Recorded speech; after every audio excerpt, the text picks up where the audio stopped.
Hi guys, welcome, welcome, welcome. Get yourself ready. I'm sure you can see a few of us on the screen already. So wave if you can. We can't see you. You can do a digital wave. There we go. Thank you, Irene, for the digital wave. Irma, Rosemary, hello, hello. Look at all these waves coming through. Avril.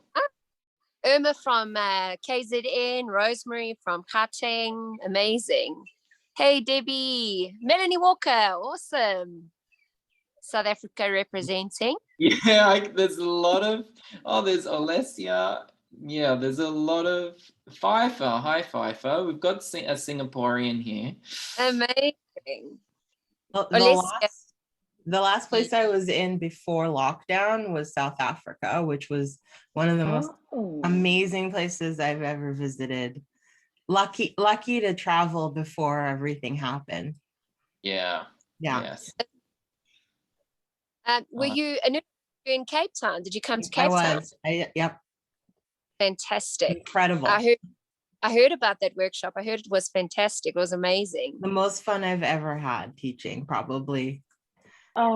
We had tents outside. We taught outside, and it was before everybody knew to, it was really before everything started to happen, and we had these big tents outside. It was such a good idea to do that. Weird prediction. Yeah. Outdoor Pilates for a few days. It was great. Amazing. Well, our South African teachers that had attended your workshop in Cape Town were just so excited to hear that you were coming. So they were like, oh my goodness, we're going to be in a global workshop. Some of them have got to meet you. I was getting sent screenshots where they had taken a picture with you. So they were very excited. I'm very excited to be here. Amazing. All right. Well, a big hello to everyone. We've still got people dropping in, but look, why don't we get started? Because we've got a couple of big hours and it's very early for Anula. It's very late for Alice and I and the Australian team. So why don't we... It's okay, because Anula and I both have coffee. Oh, yeah. I think we're going to do like a digital cheers. Yeah. So guys, thank you so much for joining us from all across the world, South Africa, the UK, Singapore, Thailand, and Australia. Really stoked Italy in there? So we've got a couple of hours with Anula Maiberg, and I'm just so grateful to Anula for jumping on, especially at 6 a.m. To run this workshop for us. We also have Alice here, who's the head of Pilates in Australia, and she's going to be your physical demonstration for today. And Verna is here from SA as well to help me man the chat and make sure that things run smoothly. And my name's Mark. I'm the global head of Pilates for Virgin Active. So very nice to meet some of you and a lot of you that I've never met before. So thank you for being here. It's really, it's been a really challenging crap couple of years, to be honest. Very hard for us in fitness, and really I just wanted to put something together to say a huge thank you to you guys for dealing with what has happened over the last 2 years. The fact that you're still here with Virgin Active today says a lot about who you are and your dedication to this brand. So I'm really grateful for that. And I guess it's also too because we haven't really done anything like this for our global Pilates team before ever, and so I really just want this to be the first of many, as we start to, I guess, we are globalizing our Pilates program. We're coming together as a global team. We are putting Pilates into the hands of more people across the globe with Virgin Active. So this is just the first of many things to come. Of course, being global, we have to do it online, regardless of COVID or not. But, I'm sure so many of you have been doing so much online already and realize the power that we have to be able to use this platform and come together this way. So I'm really grateful that you're here. Just as a reminder, I know some of you you're in the middle of your day, in your evening. If you have to drop off, it's okay. We're recording this. So we will have the recording, the full recording ready post the session, so you can watch the session again, or if you miss out on something, then you can watch the rest later. So that's really it from me. If you have questions and things, just keep them coming in the chat, and Werner and I will make note of those. And if we get some time at the end, then Anula might be able to get to them. And yeah, we'll see how we go from there. So I am going to go on mute and close down my video so you can continue to see Anula and Alice, and I will hand over to Anula. Anula, thank you. Thank you. And thank you so much for inviting me and thinking of me for this project. I've met Alice before, so we have a rapport. And I just want to make sure that everybody knows that if I razz her or anything, it's because we're friends, and that's my sense of humor. Don't be alarmed. We're going to take 2 hours straight. So if you need to police your bladder and various other things, just do that. I'm not planning on taking a break unless something happens. And I want to say to Derek really quick that if there are any pressing questions coming up in the middle of what we're doing and people feel like they need to ask something as we're doing it, feel free to interrupt me if it seems really relevant to that moment, so you don't have to wait till the end. And I'll just say my name is Anula Maiberg. I've been teaching Pilates for about 15 years. I was trained in New York, and now I live in Pittsburgh with my family. And it's very early in the morning, so I'm going to try and be coherent. And thank you so much for coming, everybody. So the first thing I want to say is the name of the workshop is Where Should I Be Feeling This? And because Alice has heard this before, I'm going to ask Alice, because she's the one with the mic unmuted, and say, have you heard that before? Oh, always. That question. And always. And just for people that are curious, I'm based in Sydney, and we have a huge Pilates presence in Sydney and in Australia. And that is probably one of the biggest questions that we get. Where should I be feeling this? Yeah. And, it's one of those questions that I think Pilates teachers come up against a lot in their teaching practice, as new teachers, old teachers. Like, it doesn't matter where you are in your career or what style of Pilates you teach or whatever. It's one of those like, all right, this is our common denominator between all teachers is, well, where should I be feeling this from our students and sometimes for ourselves? And I want to unpack that question for a couple of minutes. And then we're going to move on to a pretty rigorous movement experience. I would implore everyone to join as much of the movement as they can wherever they are in their setup, even if it's just like a couple of things. And I also want you to feel encouraged to think of what we're doing in the movement sequence is yes and. Right? The workshop is a yes and workshop. We're going to do all of the Pilates, right? Everybody here knows Pilates. You don't need me to teach you the 100. You don't really need me to teach you footwork on the reformer. Like, everybody knows what they're doing. The concept that we're thinking of is movement gaps in our Pilates practice, because Mr. Pilates sort of had the sequences that he was interested in and the movement patterns that were appealing to him at the time, which were, in my opinion, and probably a lot of other people's opinion, simply gymnastics.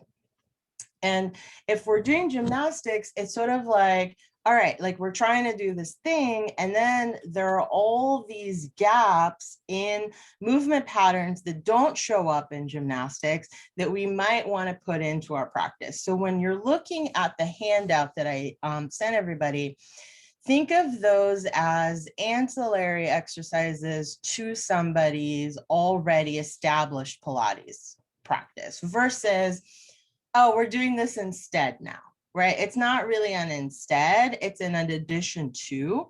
And the goal is to add tools to your toolbox in this way that isn't like, oh, do Anula exercises. It's more like, here's some things that Anula is working on that are important to her in her opinion.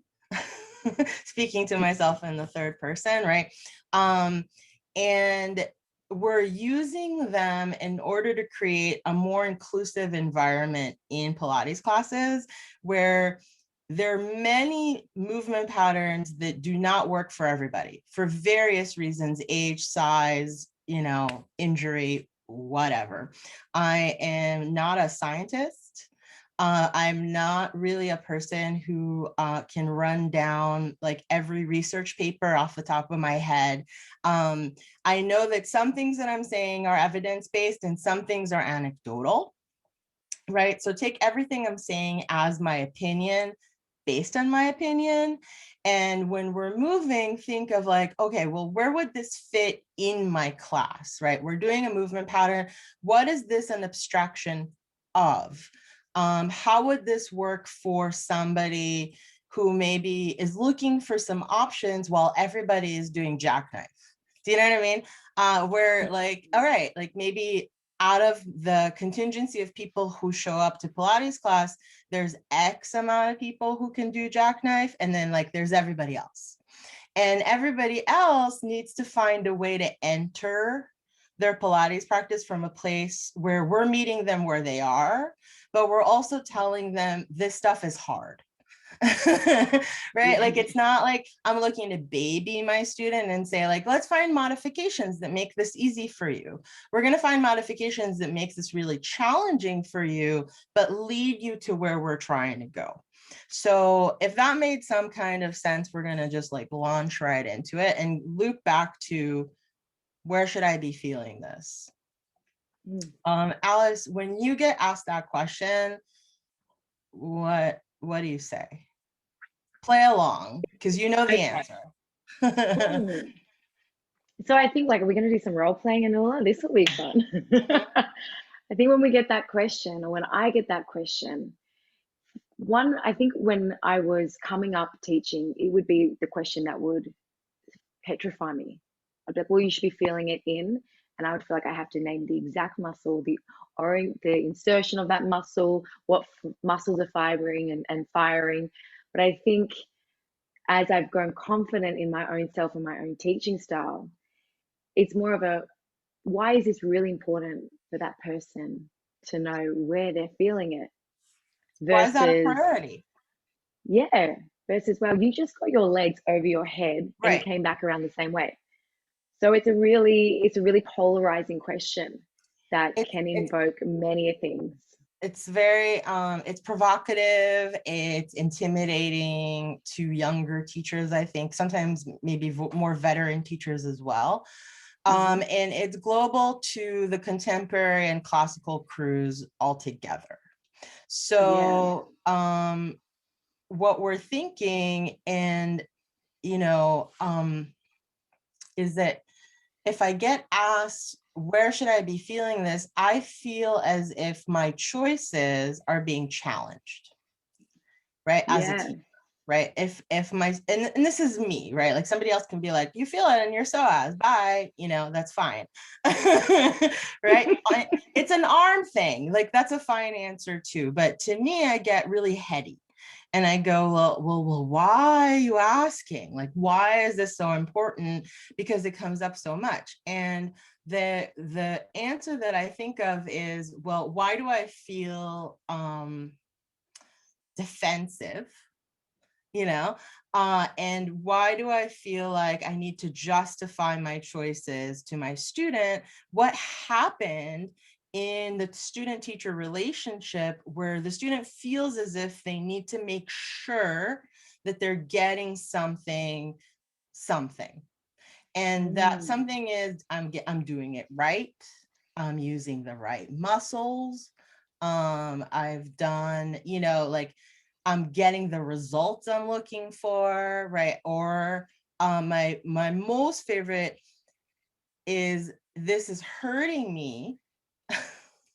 You know what I mean? Like this is hurting me, and I need to make sure that I'm doing it right because this exercise hurts me, right? So where should I be feeling this can be like the sort of weird, like passive aggressive, like, well, were you wanting me to feel it in my low back a lot and hurt my back? Was that the point of this exercise, you know? And you're like, no, you know, that wasn't my intention, but that's where you felt it, and then we need to unpack that. So what do you say to people when they ask you, where should I be feeling this? What do I say to people? Well, I sometimes think, well, what have I said to them already? Have I set it up where I've said, okay, we're doing shoulder bridge, your glutes should be on fire. And if someone comes to me and firstly they might say, what are my glutes? And then I'll say, it's your tush, right? You're working your cupcakes. Did you feel your glutes work? And they'll say, no, I didn't. So I think when I get a question that says, where should I be feeling this? I try to make it really broad in the whole back of your body. Maybe you felt that in your glutes. Maybe you felt a little bit in the back of your legs.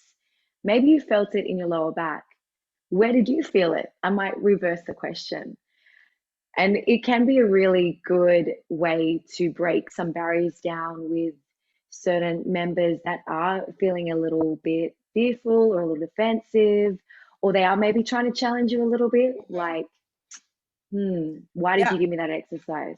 So they're re-challenging you back to the source. And the reason we're dwelling on this for a second is that as we're going through the exercises that we're going to do now, the most important thing is to make sure that you're paying attention to the language, because today is a workshop, right? And we're workshopping how to make our classes more welcoming to more people, potentially, depending on your business model and what you're interested in, right?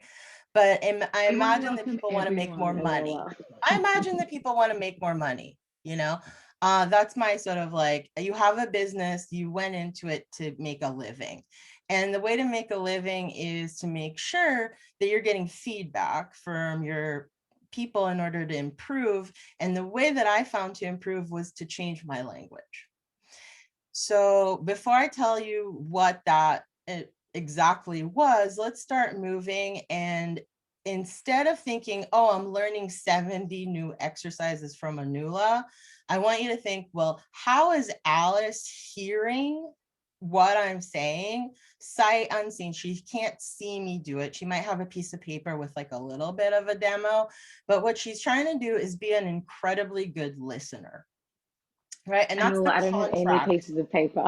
Right. And that's all yours. Yeah, that's the contract that I make with my students. Right. So we create a contract now, which is she's going to listen to what I'm saying and she's going to try and do what she hears. Okay. So let's get going and come up to standing, Alice, when you're ready. I might adjust my camera as we go along, everyone. So if you see a little bit of armpit and some boobs, that could be everybody why. should be thankful. And well, you can see grab your yoga block. Okay. And just if you're curious, I am currently in my son's bedroom, which I converted for today's or this evening's afternoon, middays event. So you may see a little elephant and a tiger that will be joining us in Anula's workshop today. Thank you. I'm ready, armed. All right. So put the block on the floor and lay it down flat. And then what we're going to start with is a calf stretch. So bring the ball of your right foot onto the block. Yeah, good. And your feet are more or less in parallel, right? And what I want you to do is stand with the ball of your right foot on the block and your feet more or less side by side-ish. And just kind of stand for a second, look straight ahead. You're doing great. You have small feet in the block, right? How you doing? Yeah. You okay? I'm good. I noticed one of my socks are uneven. It's really bugging me, so I have to sort that out. Okay. I'm like, Now, why can't I see half my grip sock? once you're there, let your arms rest by your sides and just close your eyes. Right.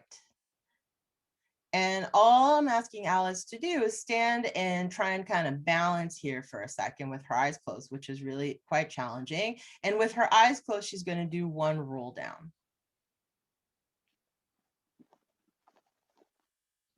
Good. She gets like maximum stretch in her calf or whatnot, and she'll roll back up.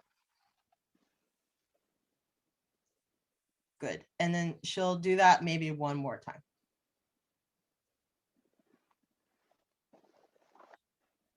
Good.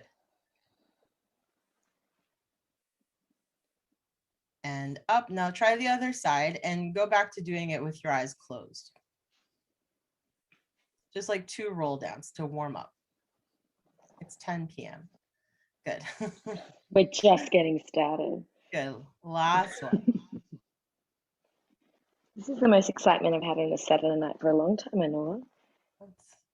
Looks good. Now stand into both feet. Yeah. Both feet on the block. Good. And keep your eyes closed. Breathe for a moment.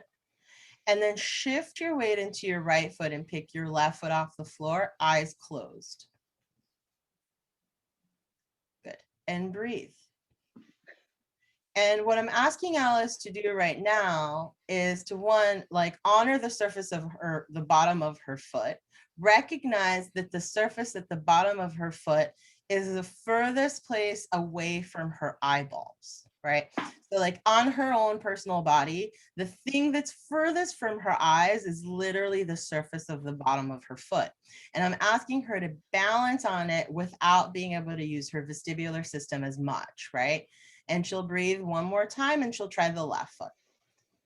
Yeah, stand into the left, pick up the right. And then just balance and exist for a moment. And all she has is her bones and her muscles and some water, right? Like she's just trying to like exist in this weird skin sack that we call a body. It just holds all the water in, you know? And it's really hard to make water still, you know? Yeah. Totally. She's for a moment, and then she lowers her foot down and she's sort of in her body. And now we're going to try, take your socks off, please. And I think of this as like, you know how you start your reformer session with footwork? Well, I start my mat sessions with literal footwork, right? And what I want you to do is take the block and you're going to take your sort of your foot and you're gonna let your big toe hang off the front of the block and your other toes tuck on top of the block. And block this away? Yeah, short box style, yes. Okay. Yeah, that's fine. You can turn it once if you want, Alice. Yeah. So all your toes are on but your big toe and it's hanging off the front. So you're curling your all 4 toes on like this. So I'm tucking my 4 toes. Big toe hangs off the front. Okay. Can you see my foot? Yes, I can. And then see if you can send your knuckles forward, right? So if you're looking at my foot, you're going to do toes tucked under, big toe hangs off. And what we're going to do is we're going to stretch metatarsals and stuff forward and then back off. And then stretch and back off. One more time, stretch and back off. And then, you know, you could do this for X amount of time. I say like 30 seconds, no more, and then do the other side. I got a burning question, Anula, already. Yeah, go for it. I'm like, the student in me is like, why are we doing this? What do you feel? I feel a stretch. Yeah, that's it. Move on. So, yeah. You're done, right? So get the rest of your toes on the front of the block and tuck your big toe under. Do the opposite of what you just did. Okay. That's right. It's harder than it sounds.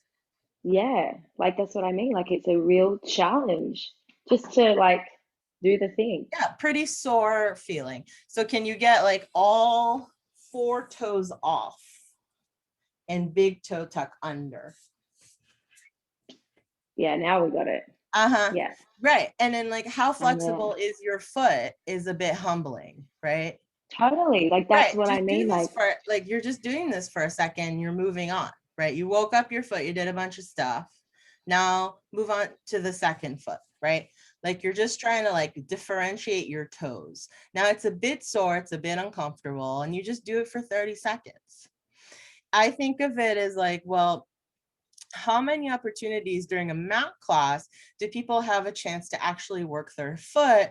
Where in an equipment class, there's quite a bit of opportunity to push into the feet, have resistance into the feet, articulate through the foot in this very like clear way. Where in mat class, if I'm going through my 34 exercises, they're not really foot centric. There's point and flex, and that's pretty much it.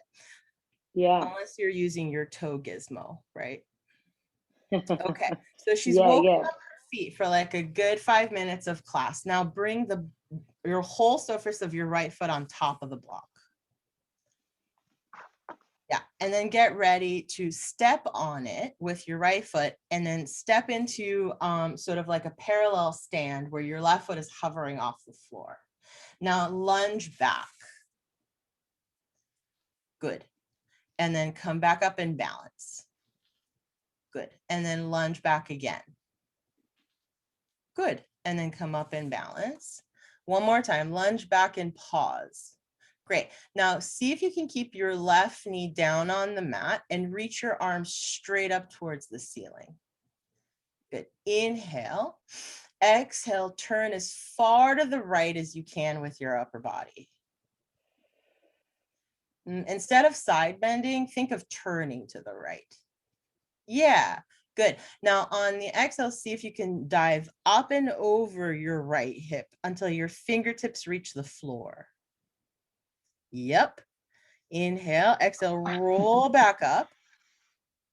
Reach the arm, turn as far left as you can. Bring left hand to left ankle and go back into a back bend. Yes. Inhale. Exhale, come back up through center, reach the arms up and stand. Up from your lunge, left knee to chest. Yes. Knee up to chest. Yes, and lunge again. Good. All the way down, arms up. Good. Turn right. Dive over. Come on up. Turn left. Left hand, left ankle. Back bend. Come up through center. Reach the arms and stand. We'll go to the other side. Good. Now we can do a version of this, and we'll do it on the other side because we just don't have time to do every single version. You can do it with your knee hovering off the mat if you need things to be horribly challenging, right? So left foot is on the block, right foot comes up. You take a break and you try and balance for a second and then lunge. Good. Come back up. Good. Now try a bigger lunge. Great. And come back up. Now try a bigger lunge and hover your left knee off the mat. There you are. Arms up. I know this sucks. Ooh. Now turn left. You can lower your knee down whenever you want. And then dive over left. Yeah, this is way worse. Coming back up. Turning right. Everyone is feeling right what hand, I'm feeling. right ankle, back bend. You're like, how do I back bend with my knee off the floor? I can't really. Come back up. Good. Come up to balance on your left foot. Lunge one more time and lower the knee down. Yes, last time. Reach up, turn left and dive over. It's an up and over. Right. Coming back up through center, turning right, right hand, right ankle, back bend. Yeah, much more satisfying. Good. Coming up to balance. Great. Now let's switch feet again. Right foot on the block, left foot goes back into a lunge. It can be a conservative lunge, Alice. What's a conservative there you lunge? go. Conservative lunge. Now, when you come back up to balancing on your right foot, you're going to take left ankle to right knee. Okay. Left ankle. Right knee, and you're going to sit back into an imaginary chair. You got it. Go back into your lunge from here. Imaginary chair at the top. Good. This is still just the warm up. One more time. I needed like a towel next to me. Yes. All right. Yeah. It's good though. I'm digging this. Good job. Try the other side.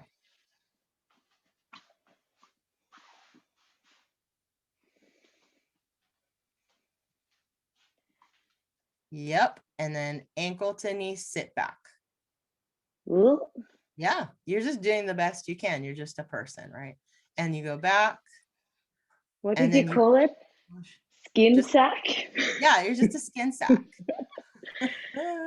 I'm trying to hold my waters together. Just holding all of this stuff together in a sack of skin. That's like literally all we are. Good. And then step into both feet, take a break. So let's go over to lay yourself down on the floor with your feet up the wall. Oh, okay. Like wall as in wall bridge. Oh yeah. Okay. Can I use the chest of drawers, do you think, Anula, or would a wall be better? It doesn't matter I don't think. All right, let's go chest of drawers. Yeah, everybody has pictures of this, so they can follow. But bend your knees a little bit more and lower your feet down. Yeah, a little bit. And all I want you to do a couple of shoulder bridges here. So you're kind of like lifting up into your bridge and then coming back down.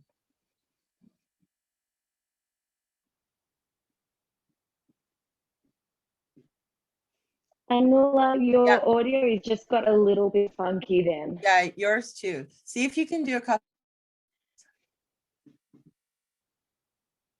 There we go. Yeah. How's that? Good. Now, can you bridge with your heels staying down? Yeah, great. Now, we can do a bunch of variations here, but what I really want Alice to do is bring her feet to parallel. Yep. And I want you to pick the balls of your feet up and lower them down and pick them up. So you're going into further dorsiflexion and then like you're backing off. And then like more dorsiflexion and back off and more and back off. Now we're going to start doing this really, really fast. And I'm going to count to 10. Okay. So wait for it. Take a break. And start slapping the wall as hard as you can with the ball of your foot for 10. Keep going. 9. 8. I want to hear a slap. 6. 5. 4. 3. 2. 1. And release. Take a bridge. Wow. Good. And then come back down. We're going to do it again. Pick the ball of your foot up. Parallel your feet, Alice. Yes. And go for the slapping 10. 9. This is very polite. 8. 7. 6. 5. 4. Oh my God. Footwork. I just yell footwork at you and release. Yes. Bridge up one more time. Good job. That was legit footwork. Right. And, obviously, like if I'm doing this in a class setting, I don't spend 7 hours explaining everything from the top and like, a lot of time. We're just doing it, you know, and everybody just kind of goes along. So where we're going with this next is I'd like you to try and pick your right leg up straight up towards the ceiling. Yep. And do a couple of single-legged bridges here. Yeah, 1, 2, 3.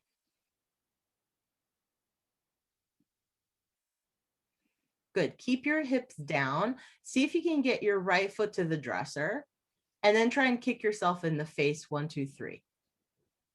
Yep. Like literally like that. Great. Now pick your hips up and do the same thing. Kick yourself in the face. 1, 2, 3. Yep. Good. Now I want you to keep doing that. Keep picking your hips up. Good. And then lower your right foot to the dresser. Straight leg. Now, as you kick yourself in the face with your right foot, I want you to jump off your left foot. Oh, okay. This is Happens at the same time. Kick and jump. Okay. 1 and back. Yeah, this is where the dresser is a problem. Good. 2 and back. Do you need it? Good. 1 more. 3 and back. Now, I want you to try and get your right foot to the floor overhead. Okay. All right. Here we go. Jump, right foot to the floor. Yes, and back. 1. Good. Good. 2. Yes. And 3. You got it.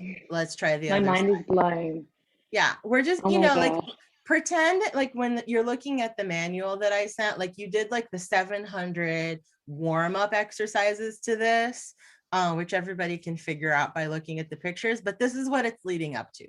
So we're just doing like, you know, the greatest hits here. Pick your hips up a couple of times with the left leg. Yep. And then down. 1, 2, 3. Good. Keep the hips down. Just stretch your hamstring. Kick yourself in the face 3 times. Yeah, this is a hamstring stretch. 2, 3. Hips up. Kick yourself in the face 3 times. Good. Let the kick lead you into a jump. Yep. 2. Try and get to the floor if humanly available. This side's way different. Yes. Good. Good. Last one. You got it. Very nice. Okay. Now, let's give you a break from that. So come up to a kneeling position, please. And what I want you to do is bring the yoga block between, it'll go between your right hip and the wall. So it can go, and I think people would like to see like you front for this one. So maybe use one of the side walls for this. Cool. A front view might be better. Who knows? Anula, let me know if you would like an adjustment on that camera. No, yeah, that's pretty good. I think you need to move the camera a little. Oh, let's see. Bit. You're good. No, you're good. Yeah. Just a smidgen. So there we go. You're kneeling with the block against your right hip. Yep. And take your left foot forward. Oh my God, that's so weird. Yeah, you can do it. There you go. Good. That's it's the least weird weirdness thing we're gonna do today. I know, that's so true. And then take both hands behind your head, please. Right. Now, can you widen your elbows all the way? Right. So you have to side bend to the left in order to widen your elbows all the way. Good. Now, what I want you to do is keep your hips, I know, like relatively square to the wall in front of you. And I want you to turn your heart to face the wall. Right. Good. Make the pass through the side bend to face me again, and then turn your back to the wall. Right. And we're just kind of doing our little mobility exercise here. Go around yourself to face the wall with your front, and then go around yourself to face the center of the room. Good. One more time.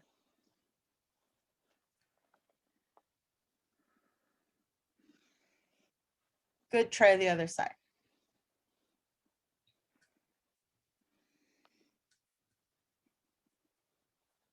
Yeah. Good. Let's turn it around. Mm.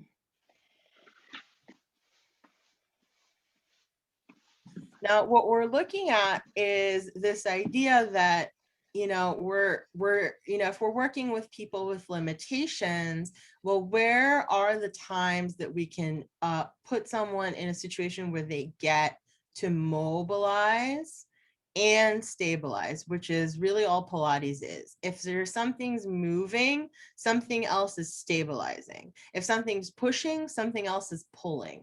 Now, what Alice is trying to do is she's trying to keep connection with the block.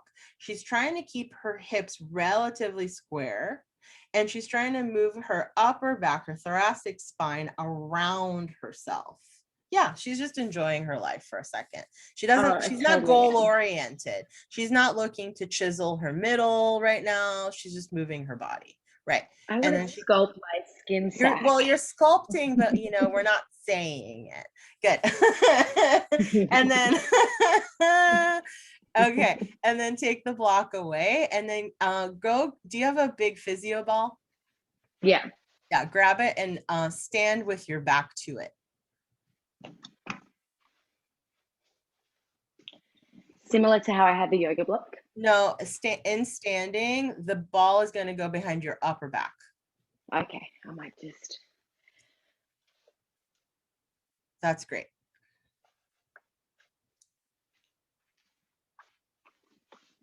So she takes the ball, it goes behind her upper back, a little bit higher. Yep. And then what I want you to do is take your right foot back up against the wall. So your right foot is like, yep, just like that.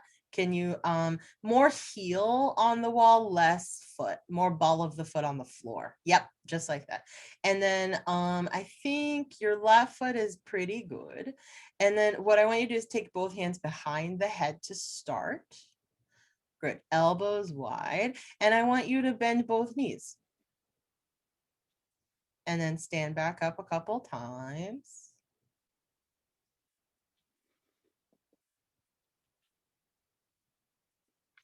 Great. In standing, could you go into a back bend? Awesome. And then do a couple of those. Anula, there might be people watching, maybe questioning, potentially, where is the anatomical languaging and cueing? Where is it? Yeah, like for some that's people, for anatomical language and cueing for an anatomy class. This is Pilates class, right? Good. Now find center. Yeah, just in standing. Good. Now can you turn to the right? And then center. Good. Keep your feet where they are and turn to the left. Ooh. Right. And center. Keep your feet where they are and turn to the right. You're like, okay, that's more natural. Keep your feet where they are and turn to the left. Now bend both knees. And up, turn all the way to the right and extend your spine. Yes. And center all the way down and turn to the left. Yes, good. Right, so she has a lot of options here, and then we'll just try the other side so we can show more options. Yeah, this can go on forever. Right. Yeah. Try the other foot. I mean, on days where like I want to do like standing ab work, right? Yeah. I mean abs, but it's your whole body. So now lunge a little bit and then up and then maybe turn. Yeah.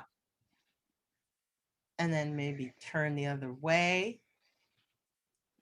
Good. And then maybe stand in the middle, reach your arms up and go into a big back bend here over the ball. Stand in the middle. Yeah. And then get that moment going.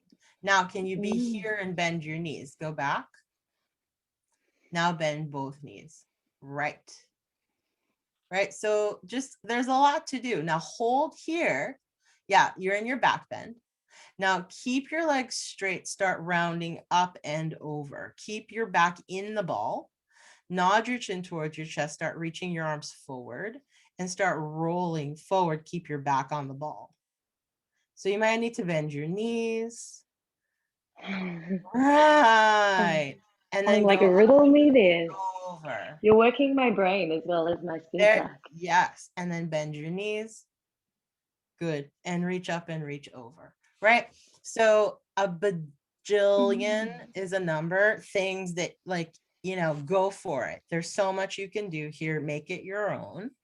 Moving on. Good. Sorry, I'm like, I know, it's like you get into it. Now, what I want you to try and do is then just one more, we'll do one more kneeling thing. Take the ball, put it to the side, grab a foam roller. a foam roller, which I don't actually have.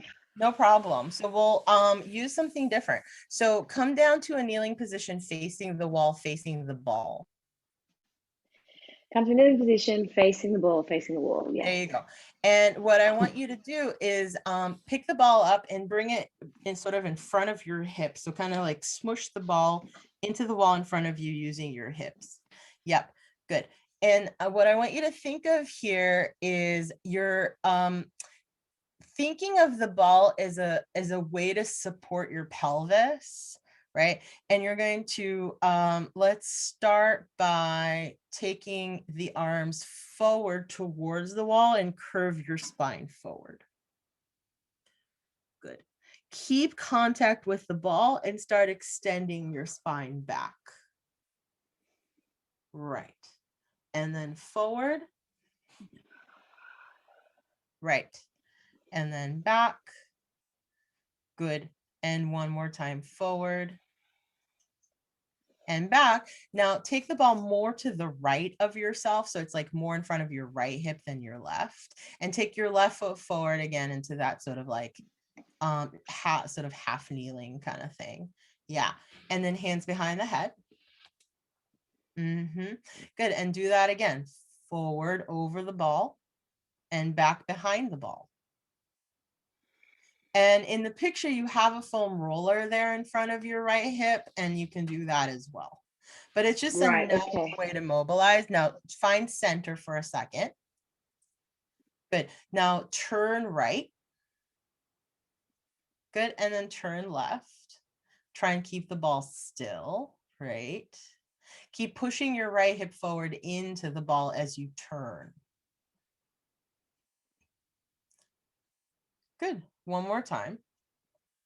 Good. Hold to the right. Now do a couple of side bends from side to side. Side bend right, side bend left. Yep. Good. She's got a million options, and we'll switch sides. So all the ball or a foam roller would do is give somebody an external feedback where I need to say less. And let's say the prop says more, right? If the goal would be to keep sending the left hip in this point forward into the ball is doing the work for my cueing, right?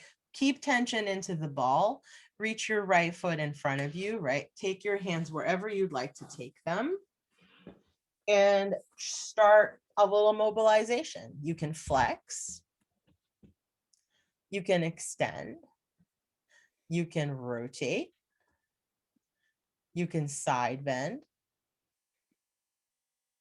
right? And then you have all the other degrees anywhere in between all of those places, right? Now, can you tuck your left foot underneath you? Good. Now, can you stand up? Yes, I can. Can you, yes, right? And that's going to be the challenge. Like, can you stand up and forward into the ball? Try it again. Okay. She can do it. All right, everyone, cheer me on.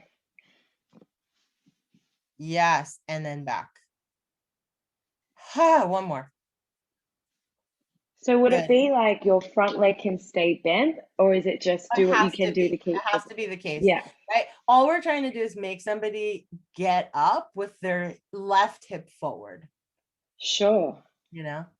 Good. Try the other side while we move on to something without a ball, because not everybody has a ball.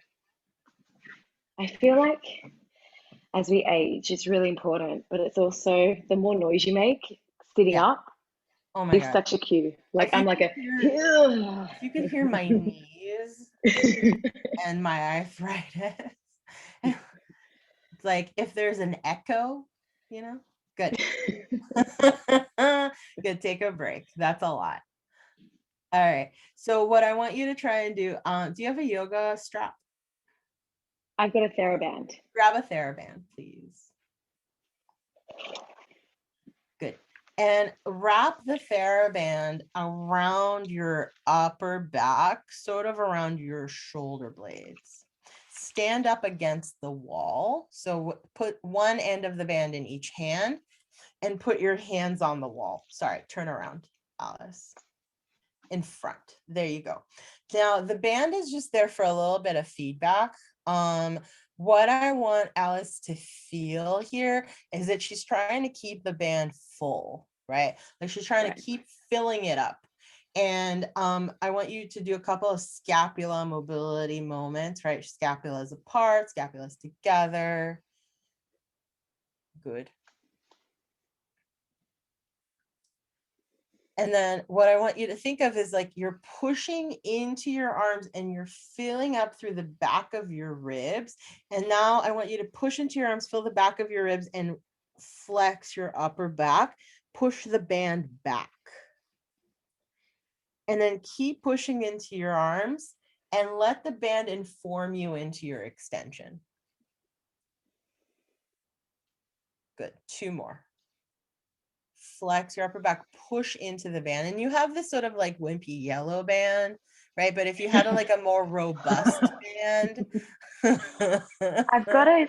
No, we're doing How this, did you know Alex. yellow was wimpy? We're doing this one. Yeah, it's wimpy. Good. Good. And then find center for a second.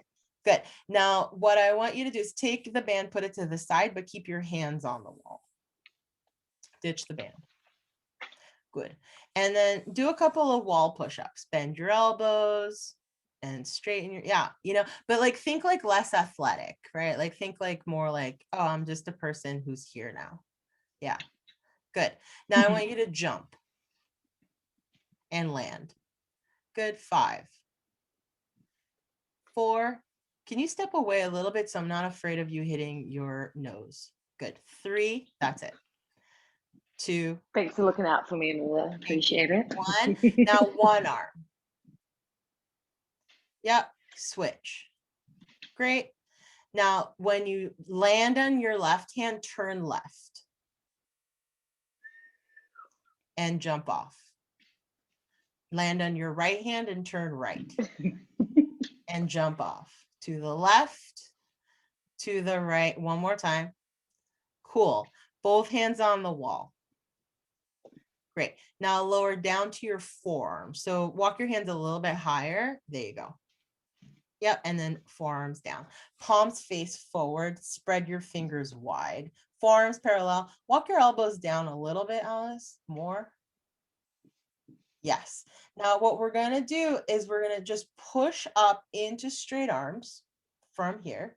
Good. And I want you to do a little of what we call like a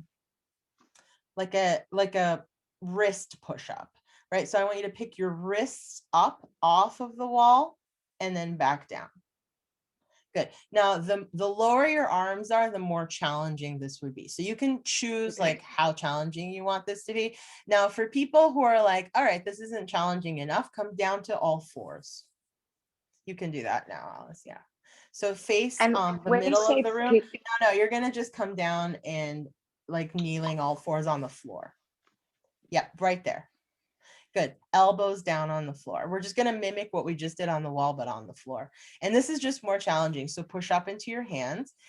Yeah, from here. Good. And now pick your wrists up. Yeah. The more weight you have in your arms, the more challenging this is. So you just decide. Now, So you're keeping your fingertips down? Fingertips down. Yeah. Phalanges down. Wrists up.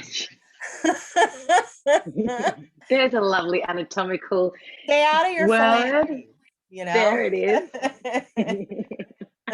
Good. So do you sense how you're like working your wrist at this position?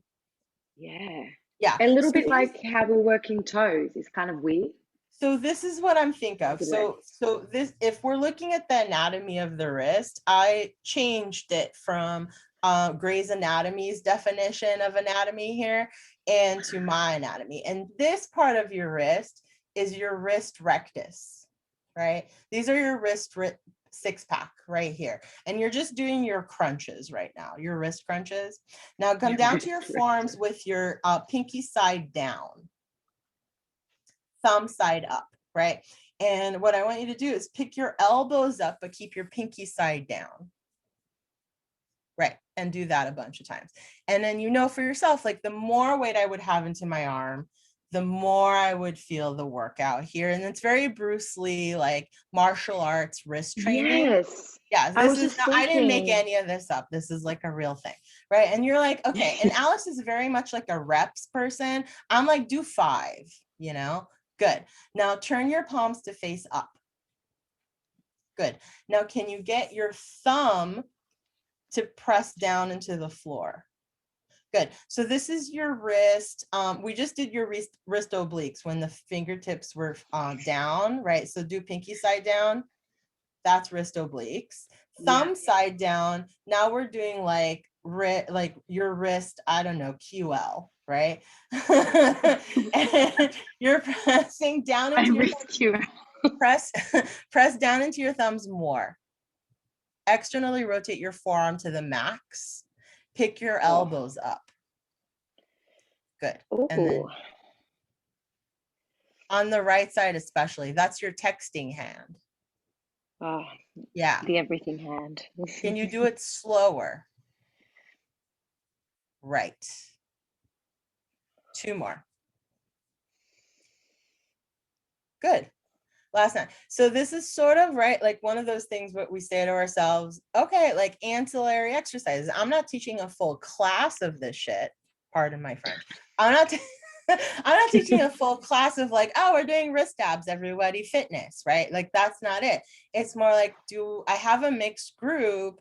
Do we need to do conditioning for our wrists some of the time so we can do snake or push up or whatever, right? But to take my class and say, all right, I have 5 people all coming from different walks of life and everybody's doing snake today. Well, yes and definitely no, right? Like some people aren't. Totally. And I'd like them to. And the way I get them to do that is to build their confidence. And by building their confidence, we do things like this, which are like, you're actually very capable in your wrist. You just haven't spent a lot of time with it because you're an accountant or, you know what I mean? Like you have some kind of other job where you're not thinking about this stuff 24/7 like we are. So what would it mean to have a profound experience with your wrist and recognize that I have a lot of internal rotation and I have very little external rotation, and that could affect, I don't know, quite a bit of stuff, right? So having said that, please go back to the wall, face it, face the wall, Alice, and bring yourself to standing all the way up against it with your arms up the wall. Yes. Walk your feet. You can go a little wider than your own hip. Good. And I would like you to squat back from here. Yep. You go as far as you can. That sucks. And then back up. I feel like it's creepy if I look at you while I do this. It is it's creepy that you make a lot of eye contact. I know. Yeah. I feel like I tell my assistants to never look at me. Never look at me. Don't look at me. Good. Now, can you do this and keep your knees on the wall? Okay. Yes. Good. Go. Now go. Now go. Keep going. Keep going. Where's the end? And then up. Good. Last one. Yes. Good. And up. And then Alice has a lot of, you know, strength and mobility. Like, sure, she can do this. But think about people who are like confronted with something like this for the first time. It's humbling. Now turn around, please. Can you, yes, and walk your arms up the wall again. Good. Now thumbs touch the wall. Bend your elbows into a goalpost cactus. Keep pressing the back, your wrist rectus into the wall. Press it and straighten your elbows. Keep pressing the rectus into the wall and bend. And if I call things abs, like these are your wrist abs and these are your other abs, right? People start paying real attention to what I'm saying, because when people come to Pilates, they have a lot of mixed, maybe possibly misinformation about how everything is only abs, right? And as Pilates teachers, we know that that's not true, but I'm leaning into it. I'm like, it is. It's all abs, but your whole body is one big ab. You know, so you've got your wrist abs, you've got your neck abs, you've got your knee abs. They're all very important abs to have. And then release. How does that feel to you? I'm getting a big ab burn in my wrist and my shoulders. Feels good. It feels good. Release. Take a break from that, right? So having done just that, like basically, like we just did 45 minutes of ancillary exercises. They're hard. Yeah. You know, they're hard, and you don't need to get everything, and not everything is going to speak to everyone, but some people might appreciate having like a couple of extra things to do. Do you have a big weight? I can get one. Go get one. Like, I don't know. How big are we I know talking? how, like in pounds, like think like 10 pounds. Okay, yeah. I know for you give guys, 8 that's pounds. not a big weight, but What are you talking about? That's 10 like pounds. 5 kilos. Well, it depends what we're 5 working kilos with. is fine. We're not doing Okay. anything that Just gonna requires. mute myself just in case I have to swear as I try and pick up this big weight.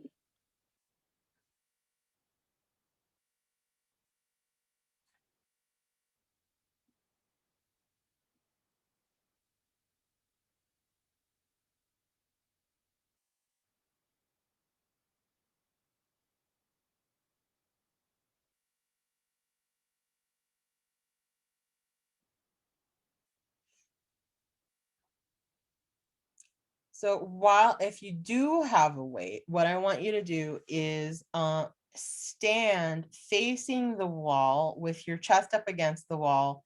And I want you to reach your arms up and hold on to the weight. And facing the wall, while you're reaching your arms up and holding on to the weight, we're going to take a little side bend. And then back up. And then take another little side bend. Okay, Anula, this is what I could find. Grab your weight. I found outside a 6 kilo kettlebell, so it's at 12 pounds, and then I got an 8 kilo. Great. Hold on to your weight with both hands and stand facing the wall. Reach your arms straight up the wall with your chest up against the wall. So walk forward. Good. Now you're using the wall as something to lean into a little bit. And I want you to take a side bend. Right. And then back up. Side bend the other way. Good. Couple more. Good. Now reach the weight straight up to the ceiling and try and keep your hips facing the wall. And I want you to turn to the right with your upper body. It won't be a lot. Good. Now, can you take a little side bend right? And then up, I know. Center, turn, side bend left. Yes. And back. One more time. How heavy is that? How much is that pretty heavy? 6. Yeah. It's good. It's like a juicy weight. Like it's Good. talking One to me. more. Oh, good. And then release. Good. put the weight down for a moment. We'll come back to it later. And I want you to take a stand sideways to the wall for a moment. Good. Now take your left hand, your outside hand, and take it onto the wall by your ear. Turn your fingers face down. Yes. Okay, yep. Good. Now bend your knees a little bit. Good. Now I want you to keep your hand where it is. Your hand stays more or less where it is. And I want you to turn left with your whole self. Your feet can move. Yep, your whole body can move. Good. And now turn right. Go Turn right. underneath your elbow. Good. Turn. Good. And then turn left. Go around yourself. Can I keep going like around? Yeah, you can keep going around. Oh. Yeah, you go until you can't go anymore. Good. One more time.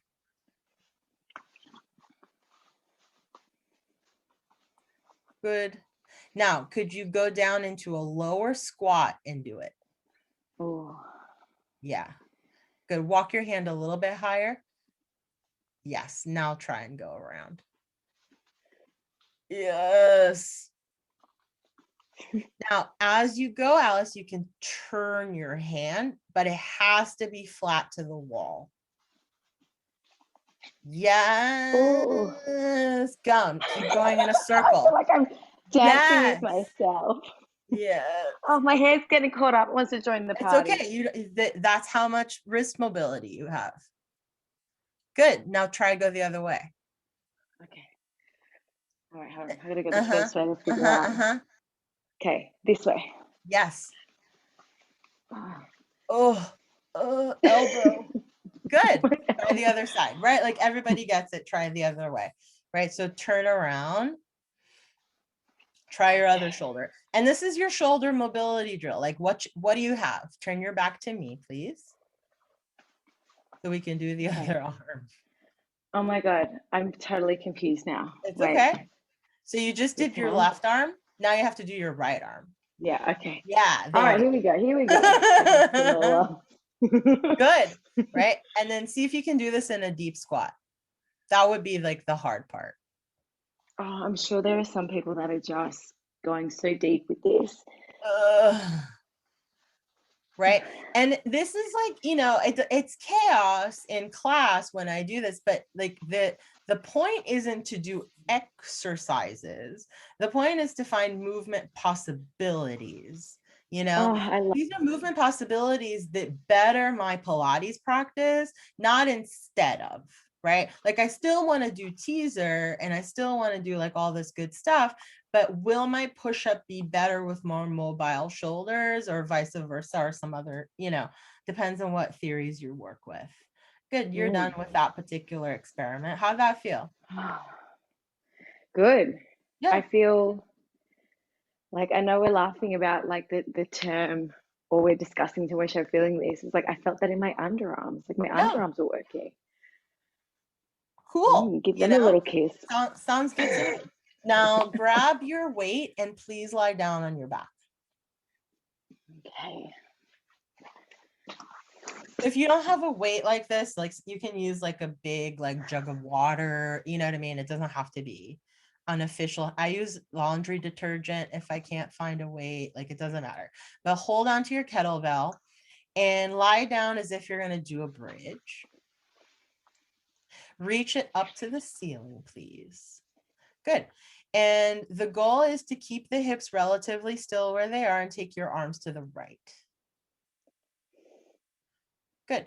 Take your arms to the left. I don't have a destination in mind. Like think like some to the right, some to the left. Cool. All good. Now I want you to take your arms to the right and your knees to the left. Good. And just go from side to side. Is there a reason why you don't have a destination for it? Do you just find like people? It's like, if I give you like, arms all the way to the floor, how many people can get their arms? Like how much thoracic mobility does somebody go some amount, go to your end range, and then go to your end range. And let's say the variable is you are not allowed to bend your elbows, right? So you can only go as far as your elbows are straight-ish. Okay. You know? Yeah, we have to give like some parameter. Otherwise, it's just like dancing around with scarves, you know? Now, what we're going to try and do, what I'd like you to try and do is pick your hips up. Keep your hips level and center, and take your arms from right to left. Right, you can roll all the way onto your shoulder, Alice. You're allowed. That's right. If it doesn't hurt your shoulder, like literally roll onto your shoulder. Right. Good. Find center. Now, can you hold on to the kettlebell with one hand? Potentially, yes. Keep your hips up. Keep both arms up, please. Good. Now take your weighted arm to the right, any amount. And then back. Do that a few times. Good. One more time. Cool. Try the other side. Don't fall on my flex kettlebell. I got this outside and there's like all this shit on it. Sorry, everybody. Oh. Good. Last one. This is the harder side. Good. Find center. Both hands hold on. Roll your hips down. Straighten your legs out. Good. Reach the weight overhead all the way. The only information you have, Alice, is I want you to bring that weight to your toes. And then back. Cool. That's all you need to know. Weight to your toes. Push, push, push. There you go.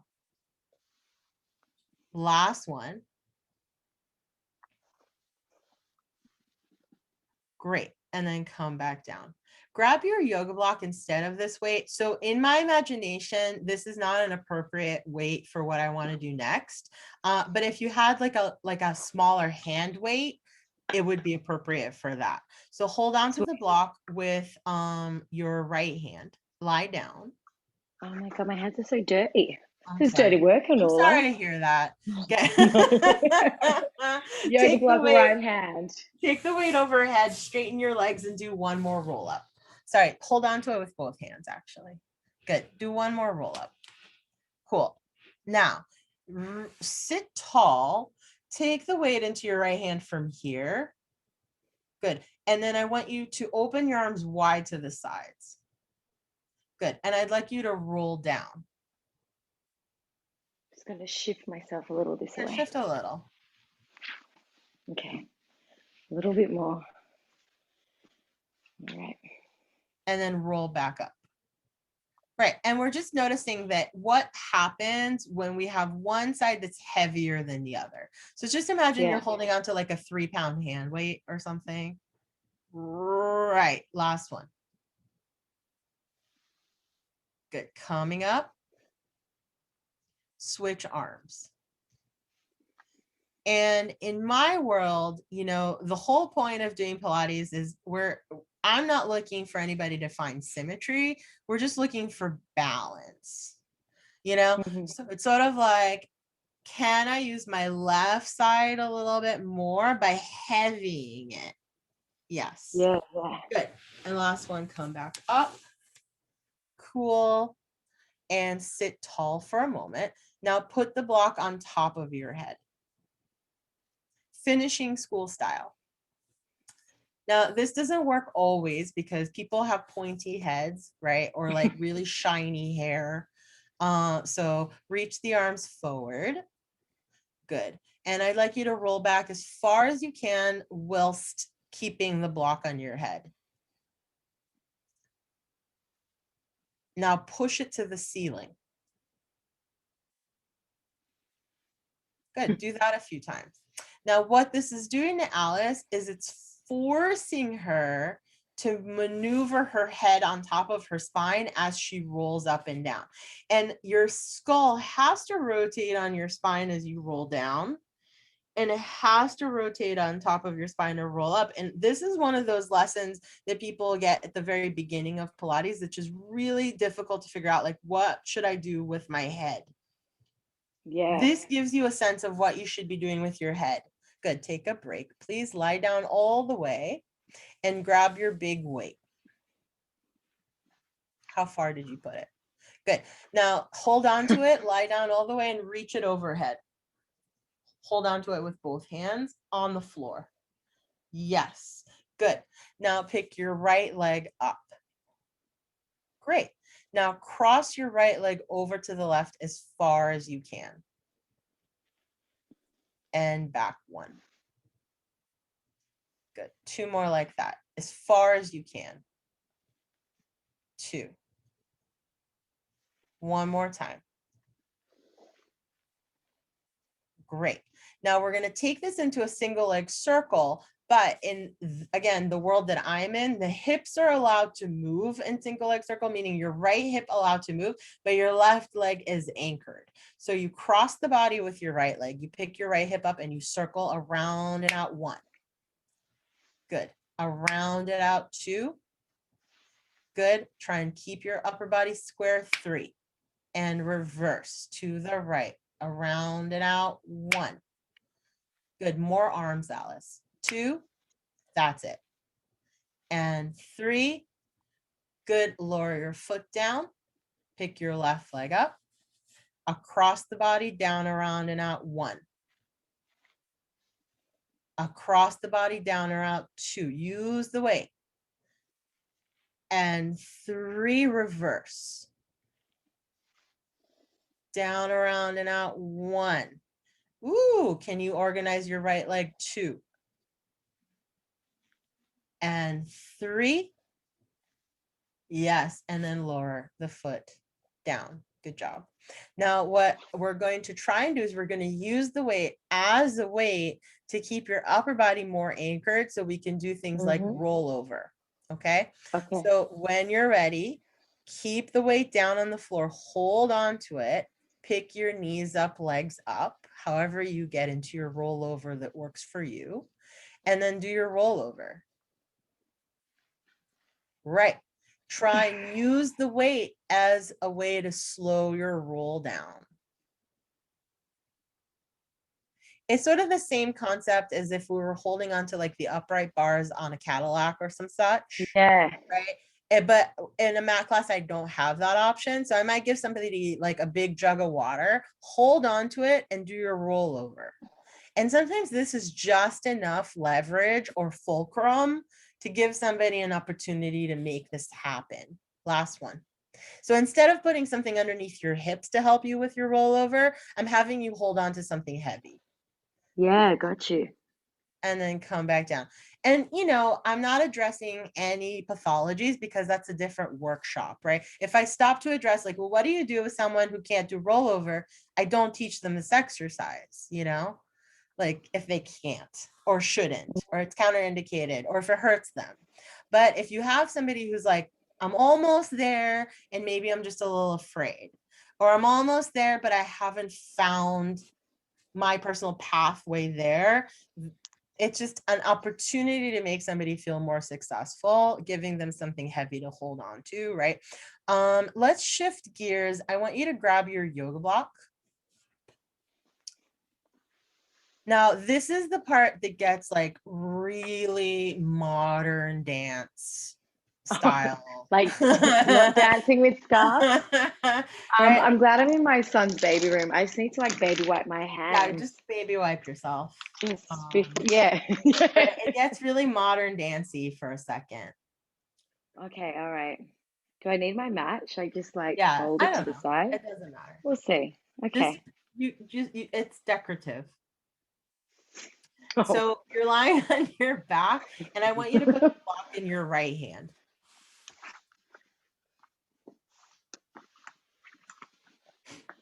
Back right hand. Okay, gotcha. Yeah. So lay it flat like you're holding onto a pie. Yeah, that's the image because it's almost Thanksgiving here in America. So everything's pie driven, right? So pretend you're holding on to a high. You can start with your knees bent, Alice, and bend your right elbow down by your ribs. Right elbow down by your ribs. Yeah, good. Now pretend the block is now the weight. It's clearly not, but give yourself an opportunity to eccentrically contract your muscles and push the block up to the ceiling, pretending that it's very heavy, and then bend. Good. Just pretend. 2. Yep. Think of the down as being just as important as the up, right? Can I eccentrically contract on the way back? Sweet. Now push the block up. Reach it overhead to the wall behind you. All the way, all the way, all the way, all the way, until your wrist has to lengthen. Right, so unflex your wrist, exactly. And then push the block to the ceiling, and then you have to reflex your wrist. Yep, and you're just like having a time with your shoulder, your elbow, your wrist. You're just like being like, all right, so to do this, I have to do that. Cool, last one. Body awareness, spatial awareness. Cool. Now hover your arm off the floor. Take it overhead and like hover it. Yeah. Now take a snow angel type of movement to the right. So like slide your right. I know Australians are like snow. Right arm all the way back. Sand angel. Yeah, a sand angel, and then all the way back overhead. Do that a few times, but closer to the floor. Okay. Yeah. Anula, I've never really seen snow before in my life. That sounds right. Good, last one. I didn't see snow. I grew up in Israel. I was like, I don't know what snow is. Okay, yeah. Good. Now reach the arm up to the ceiling. Good. Take your left arm overhead as well. All the way to the floor. Good. Now pick your right shoulder off the mat. Yeah, keep your head down though. And then back. Do that again. Right shoulder up. Good. Can you push the block up to the ceiling instead of to me? Right. That's it. One more time. Good. Now, could you lengthen your left leg long onto the mat? Good. And then pick your right shoulder up. Good. And then start rolling to face me with your upper body. Keep your hips down.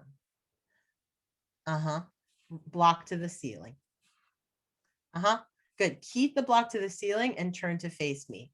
Push the block up. Turn, turn, turn, turn, turn, turn, turn. That's it. And then back.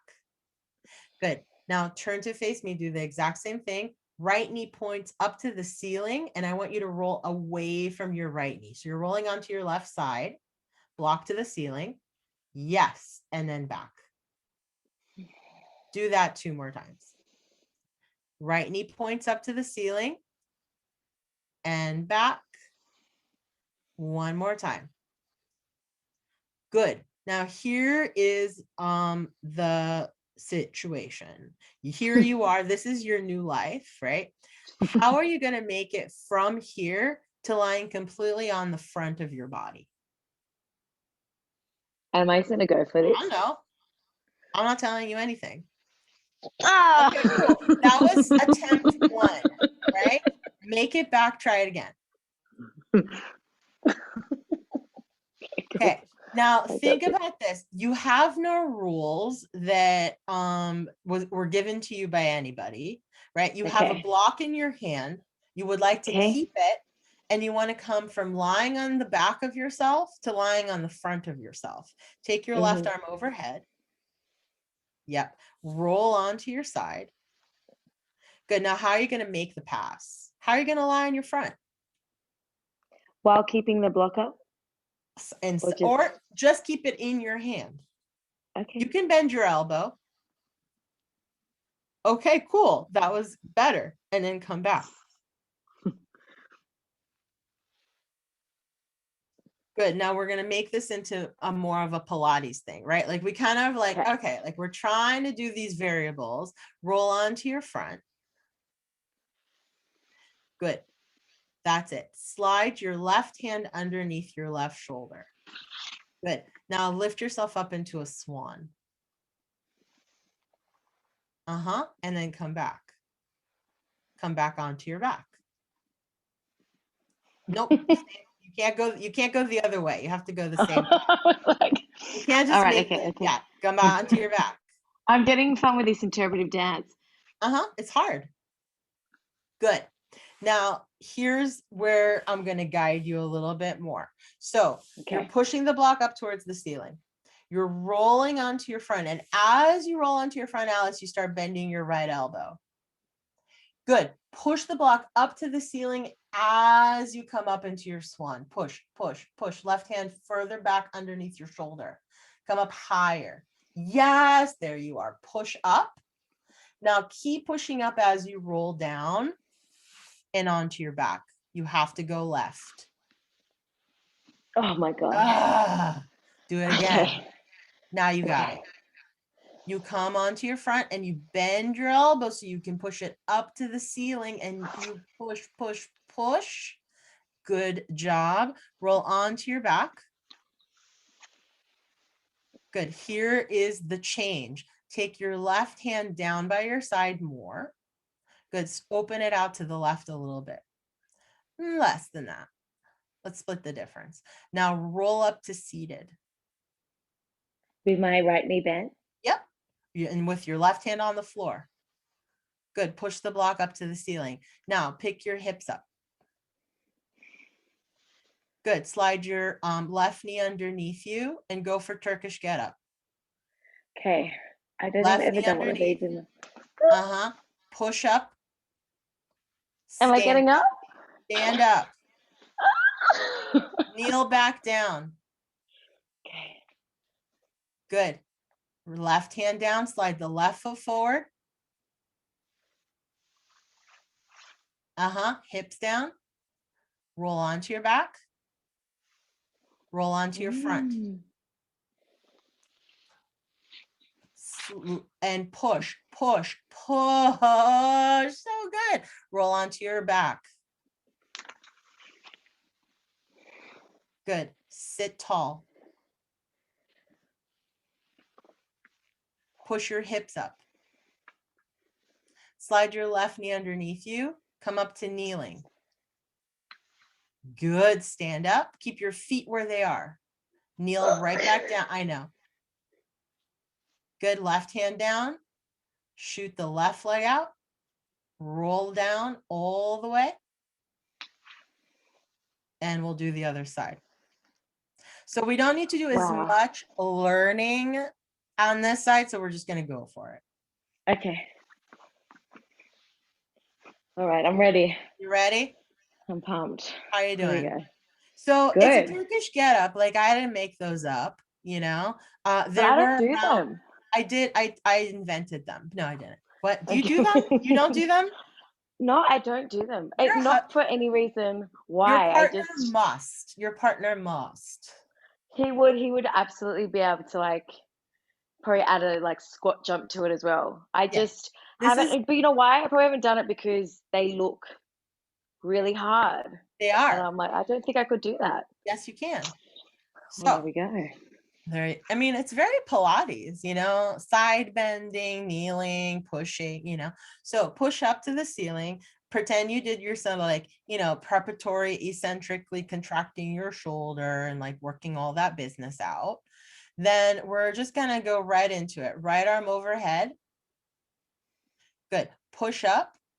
Great. Now see if you can push the block up towards the ceiling, pick your shoulder up, roll onto your right side, but keep your left knee pointing up to the ceiling. Get this moment for a second. That's right. And come back down. That's really good. Right. So you're getting to rotate a few times. And like, you know, you're teaching a mixed group. Like some people are like, I'm going to do this for 20 minutes while everybody does Turkish get-ups, and that's fine. Yeah. You know, I don't care. Last one. Do you know what I mean? Good. Now, can you make it onto your front as your movement puzzle? Like it's a movement puzzle with very low stakes. The stakes are don't drop a block, you know? Right. And then if you drop a foam block, you just get it up again. Yes, Alice, do that a bunch of times. You're amazing. I try not to compliment Alice too much because, you know, she's already like. No, Anula. Yeah, no, I mean, this is great. Now, here we is go. great Last one. 'cause Push. these are movements. Yeah, it's very like circle-y, you know? Yeah. Good. Lie down all the way. Good. Now, right arm down by your sides, push yourself up to seated. Good. Pick your hips up using your feet and your right arm. Slide your right knee underneath you and kneel. Yes. Stand up with your feet where they are. Kneel right back down. Right hand to floor. Right foot shoots out. Seat down. Roll onto your back. Roll onto your front. Swan up. Yes. Come back down. All the way. Sit tall. Oh my God, this is amazing. Pick your hips up. Right knee under. Come all the way up. Good. Now, again, it's very low stakes and very low impact because we're not actually holding onto a kettlebell the way you should in a proper Turkish getup. We're holding onto a yoga block. So you drop it, it's not a big deal. It's also not very compressive. Take a break, Alice. How do you feel? I feel amazing. I feel like I did something that I didn't think I could actually do. Why do you But think you did that? say that again, Anula. Why do you think you did something you couldn't actually do? Because I've never, you know what? I think I've seen it and I've never, even Yeah, though but why like, did you do it now? because I think you didn't put any expectation on me and you didn't tell me, one, if I was doing something wrong. You gave me praise, but it was just very like neutral. And I think I was able to work it out with not a lot of information. The way I teach, and again, like I could be really wrong, right? Like I'm not looking to debate the best way of teaching, you know, I'm looking to say this is how it works for me. And how it works for me right now, and I change my mind a lot and I'm wrong a lot, right? All those things, like I learn from my mistakes and I don't think I have the answers, but I do find that here we found something that someone like Alice, who is an accomplished mover. You're an accomplished mover. You can do a lot of things. You're very capable, right? And you're very versatile. You're very agile. Like all those things we're looking for to be as humans, to feel good. And there's a barrier in your mind somewhere where you're like, well, I can't do Turkish get-ups, which could be somebody else's jackknife or rollover or snake or pull up or whatever, right? I can't do that. It's just not something is in my wheelhouse of doing. And instead of being like, now we're doing this thing that's really scary for you, we're just going to do this thing. And you are completely autonomous over your body when I give you options and I give you space to do it wrong. And I give you space to get confused. And then the thing that makes me a teacher versus an instructor is that you learn something. You learn something. And I didn't have to do that much. And you had this sort of moment between yourself and your Turkish getup, like barrier, potentially. I'm being dramatic, but it's like, I can't do this thing, but yes, actually, I can do this thing. I just need an entry point that is permissive. You know, Totally. I And I have think, permission to do this poorly. Or I have permission to excel, or, you know, because it's not about, oh, you did that really well, gold star. It's more like, how agile is my body and how elastic is my brain? yeah. You know, like, am I able to learn new things, or am I just like, I can't do pull-ups and that's just how I am in life and that's who I am. That's my identity. You know, and like your identity isn't tied into like the things you can and can't do, right? You just need to like have an opportunity to learn. And sometimes I think we forget, and this is a big generalization, but when people are fitness oriented, specifically, or if they're like, well, I only teach the classical method, I feel like we close ourselves off to this idea, well, part of going to Pilates class is, yes, I want to look hot in my bathing suit. Another part can be, I want to be a really great old person. And to be a really great old person, I have to put the work in now to keep my movement possibilities possible until the very end of my life, right? Like I'm not going to go into a back bend if I no longer do back bends. Meaning when I'm 90, I'm no longer able to change the light bulb at my house because I no longer do back bends to change the light bulb in my house, and then I have to call people to help me, right? So we're doing all this stuff, yes, for the short term and for the long term, like, I don't know, dignity, right? Yeah, right, that's what I well, think about. Like I'm like, yeah. I want to be able to go to the bathroom unassisted, right? I want to be able to do all kinds of stuff like that. So gave you a break. Please lie down. But you know, Joseph Pilates, he was so about being. Yes. I mean, Mr. Pilates was very much like that, right? Like be really great at being old. So Yeah. the way we're gonna do you have a loop TheraBand, or can you loop your TheraBand? I can do. Make a loop, like, you know, those butt bands. Oh yeah. Oh man, I've got heaps of them. You know what I'm talking about. Yeah. Should I tie it around? Yeah, no, you don't need to tie it around. You just need to make a loop. Make it like a short loop. Yeah. Hold on. All right, this has become like a DIY skill. I'm just gonna fold this in half.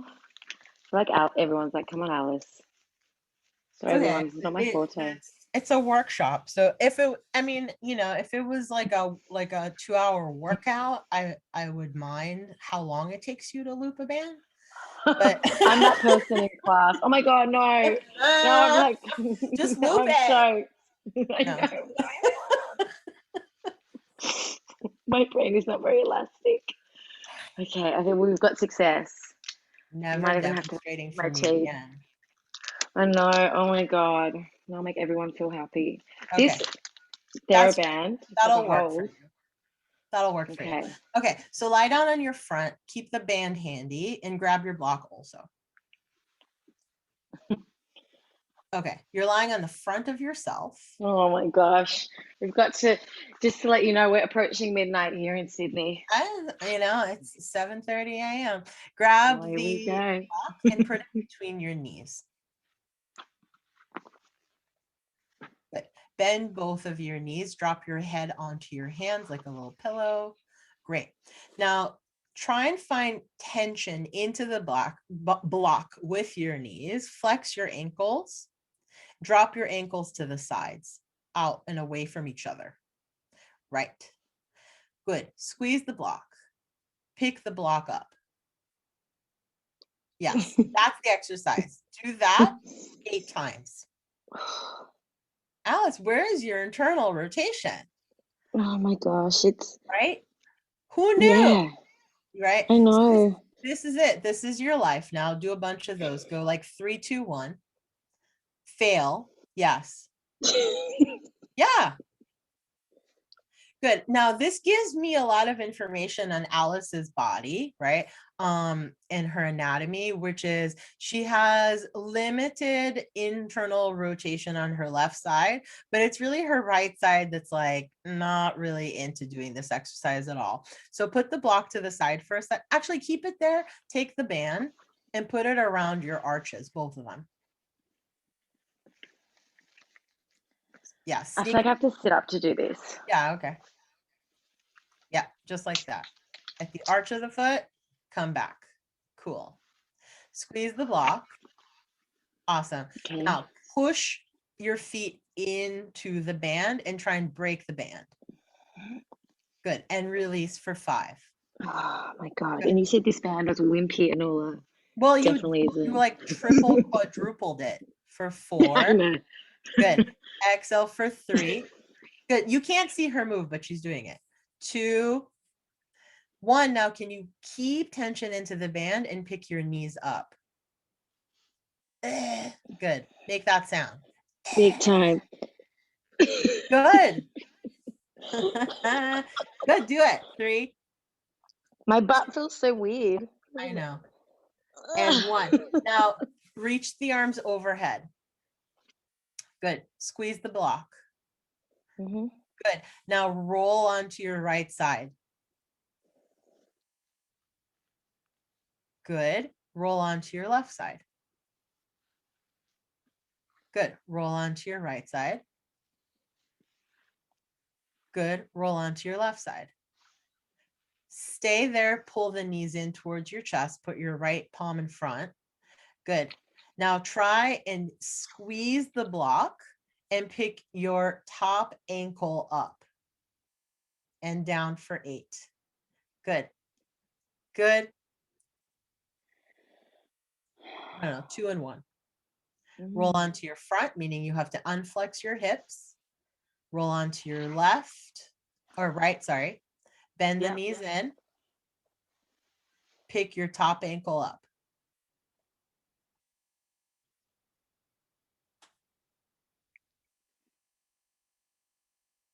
Good. Roll onto your front. Good. Hands underneath the shoulders. Good. Now, as you lift up into your swan, I want you to bring your toes to the back of your head. Yes, you get as close to it as you can. Good. One more time. Feet to your head. Yes. One last one. Do one more like that. Good. And release that. Good job. Step out of there. Step out of there. Yeah. Take the situation off. Good. And come up to standing. Great. And what I want, do you have a dowel? I have a camera tripod, so I've got something that's long. Take something that's like, long.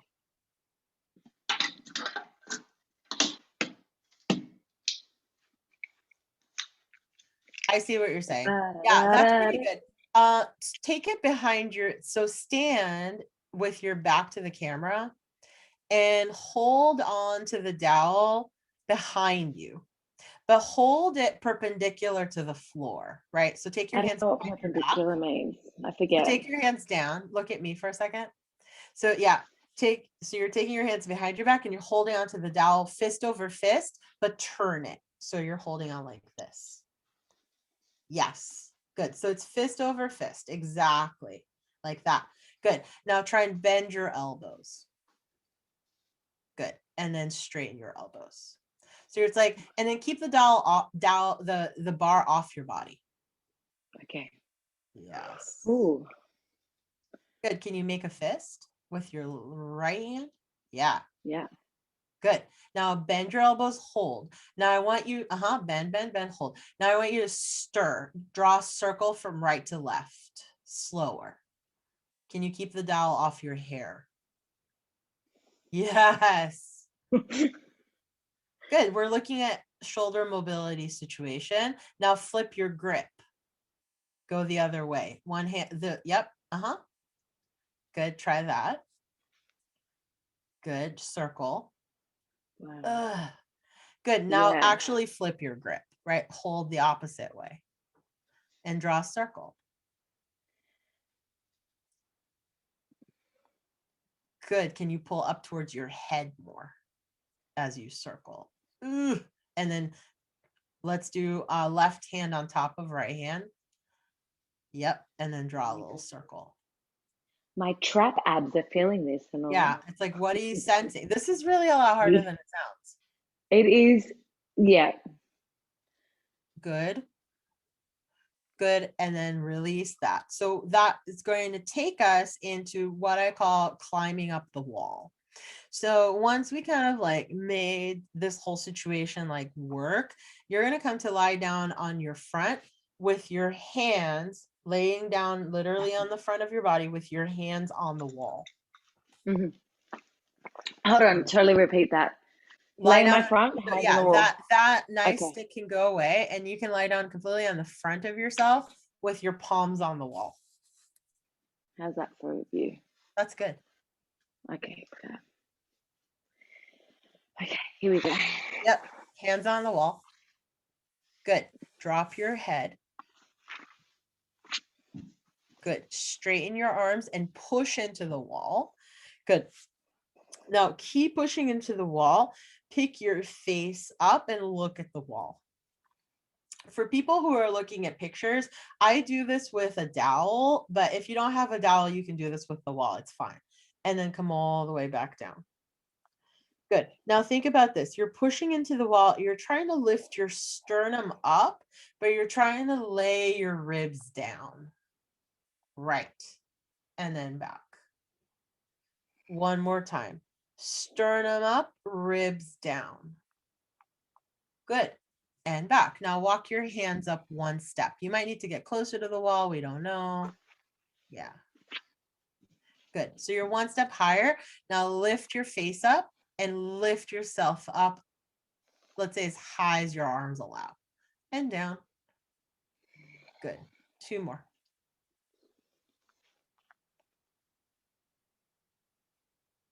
Last one.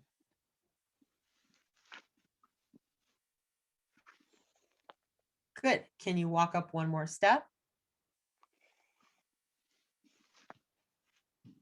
Good. And then do the thing. Do the thing. Uh-huh. Cool.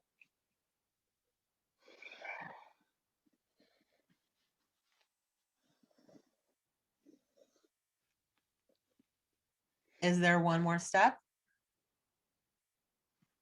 Can I get closer to the wall? Yeah, of course.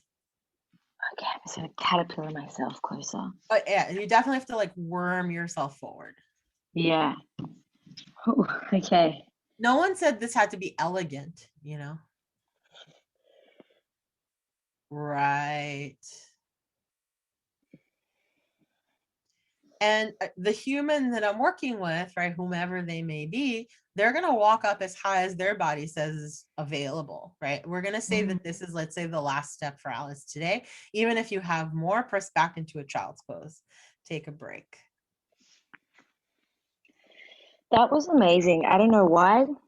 It Just feels felt good. so amazing. Yeah. So there's something, you know, like again, it's like what we're practiced in. Like I'm really practiced as pushing down into the floor and lifting myself up into my swan. I'm not so practiced in like, you know, 7,000 other degrees of extension, right? Like you're changing the degrees and you're changing your relationship to your shoulder as you move. And, you know, I think about this and a lot of the things that we did today in mat work specifically, we do not have a lot of opportunities to push things overhead. We do not have a lot of opportunities to use our grip strength, right? So it's as if there's this trade-off that happens between mat and reformer, which is if I have a robust reformer practice, I have opportunities to use resistance. I have opportunities to use my hands to grip things more often. I have opportunities to use my feet to balance on things more often and push off of things, etc. But the bad thing about having only a robust reformer practice is everything is very linear in a sense, where the reformer carriage is on a track and it goes forward and back. There isn't a whole lot of side to side, and there isn't a whole lot of circular movement on the carriage. There isn't a heck of a lot of side bending. Pilates isn't biased towards lateral flexion. It just isn't. And that's all good, right? But I've got a reformer and I've got an assist. I've got a strap when I'm lost. When you're on the mat, you're more versatile in terms of degrees that you can like play in, but you're less versatile in all the other things, which is, well, I have me and gravity on the floor, infinite possibilities, but they're not as infinite as we think. Yeah. Right. So I have to invent ways to make somebody's Pilates practice complete, because if you think of Mr. Pilates, right? And he goes from the reformer to the mat and not vice versa. The goal would be to have your reformer work going so you can do your mat work better. And they complement each other versus one over the other, right? So again, this is like, okay, here's a list of a bunch of stuff that you can do to enrich your reformer practice and enrich your mat practice potentially. To finish the movement sequence here, come back up to standing.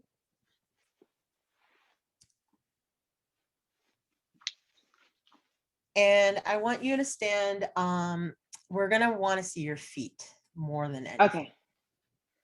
Got a little too carried away with that angle. All right, And stand with your feet in like a second position, like wider than your hips. Like a generous second. Yeah, good. Can you see my feet? Yeah, Ah, good. okay. Are you warmed up? Good. So what I want you to do, Alice, is first pick the heel of your right foot up. Good. The ball of your left foot up. Yes. Now switch. Okay. And if I stood you too far apart, you can narrow your feet. You know what I mean? Like if you feel like you're not in the right spot, just change it. So one up, and then switch. And switch for 10.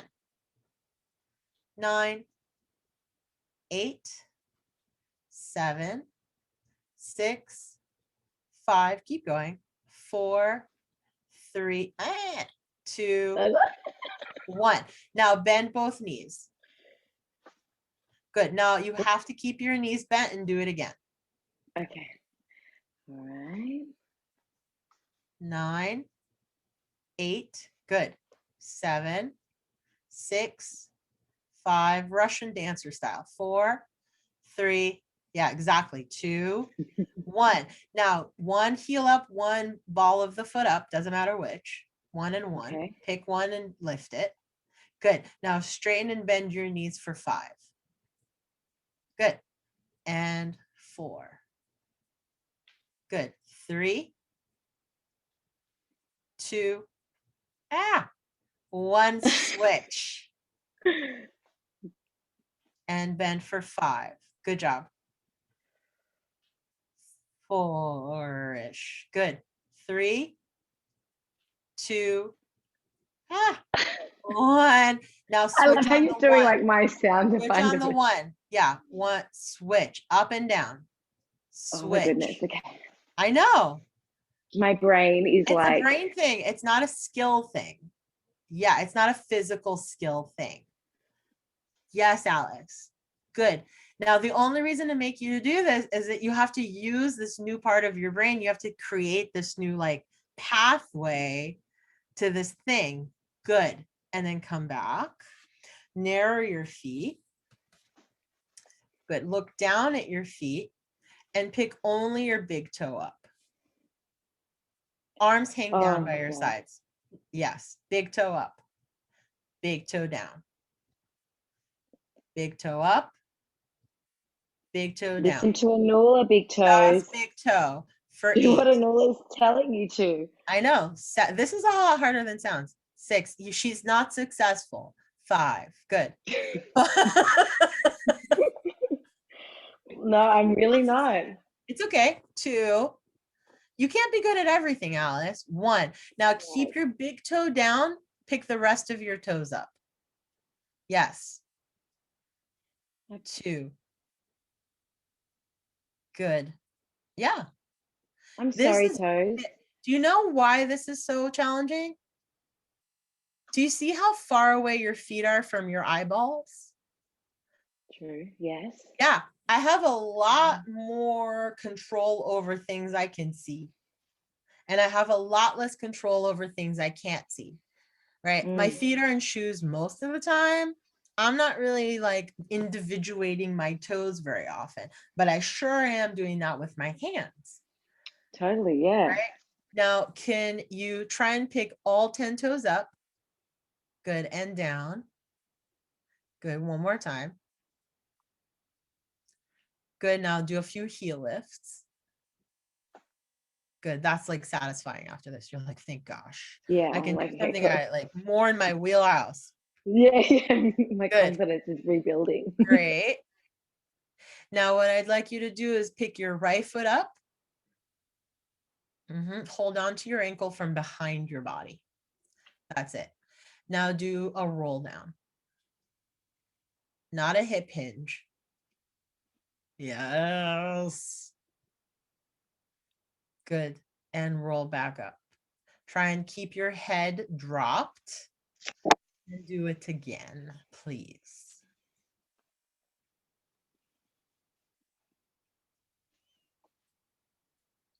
Yes. One more.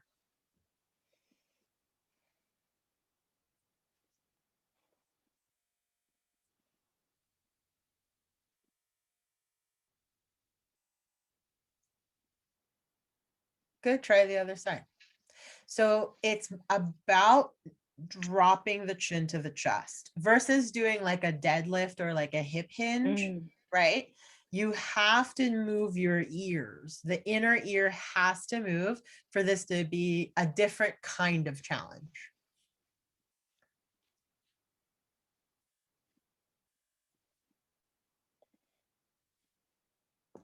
One more. You know, it's so funny how like your ankle is working, like it's stabilizing, but there's this thing about success has to look super still. Right. And this is a stabilizing exercise. And, you know, I'll say thank you for doing that. I'll say a couple of things about stabilization. It sort of like feels like mythology to me, right? Like there's a myth about it and it's cool. But in my day-to-day life, like nothing that I do requires me to stabilize anything. I'm sitting, I'm not like, oh, I'm so glad I have this like stable pelvis, or like I'm walking around, my pelvis is in locomotion, and you know, I'm playing with the kids and my ankles are moving and all that stuff. So I don't really like subscribe personally to caring about stabilizing anything because you're just water. I can't stabilize water, you know. It doesn't interest me to do that. If that makes sense. But that was basically the movement section of today. I want to thank everyone for, if you did any or all of that, that was really a lot. And if Derek wants to open it up to questions, but thank you so much, Alice. That was Anula, you were just well done, my a friend. Pilates gem. That was just so lovely to be in your presence. A lot to do. Hey, Amazing. Well done, Alice. You're a superstar. And Anula, wow, that was awesome. Really, really awesome. Thank you very much, Anula. Such an incredible workshop, and what a great way to look at movement and Pilates in particular. Alice, you did an incredible job. Really except for my toes. It's really hard. Guys, if you've any questions, pop them in the chat. We are looking at it right now. Mark, there were a few questions came up. One of the questions for you, Anula, is in South Africa here, we have a lot of studios where we don't have access necessarily to the wall space because possibly, you know, there's equipment against it. I think one of the questions was, how could we adapt, for instance, a kneeling rotation exercise? Well, if you have a Cadillac or a reformer, just like make that, you know, like your stable surface. And you know, you can use the long box for a lot of these things. Do you know what I mean? Like if you just like place the long box up against the reformer and you wanted to walk up the box, you could. You don't actually need a piece of wall for a lot of these, I think. Fantastic. And then there's another question for you, Anula. It was with regards to the foam roller. So one of the instructors asked, with regards to putting the foam roller, would you place it underneath your belly button? And then she said it's quite sensitive in the hip or the pelvic area. Do you have any thoughts on that? It's a light touch. It's a very light. It's like a gentle hold between the front of your hip. So it's not on your abdomen. It's right on the front of your pelvis to the side. And the amount of pressure you put into it is completely up to you. But it's made out of foam, you know? Yeah. So it's like you can press into it quite a bit, but you can like back off and just use it as a placeholder. Fantastic. You know? Fantastic. I hope that answers your questions. I don't know if Mark, from your side, are there any other questions you've picked up? Just lots of love coming through right now. Lots of people that are very happy. And, take what you want and leave what doesn't serve you, right? Like that's always the goal of taking continuing education, right? Like you just saw an experience, you saw somebody have a learning experience, or you yourself maybe had a couple of moments where you're like, oh, I'm learning something, a pattern that I don't do very often. And, the point I want to drive home is this isn't instead of your Pilates. These are ancillary exercises for movement gaps that like I sprinkle in when I think we're kind of going off track in class, or when I feel like there are too many people feeling left out, or I have, we're getting into kind of like, we're not progressing in my private sessions anymore because our shoulder mobility just isn't getting there. And we need to do some shoulder drills, right? Like, just think of it as like an enrichment and like bonus rounds versus, oh, we're just doing weird stuff on the floor now forever. It's not really the goal. It's a yes and. Amazing. Thank you for being good sports.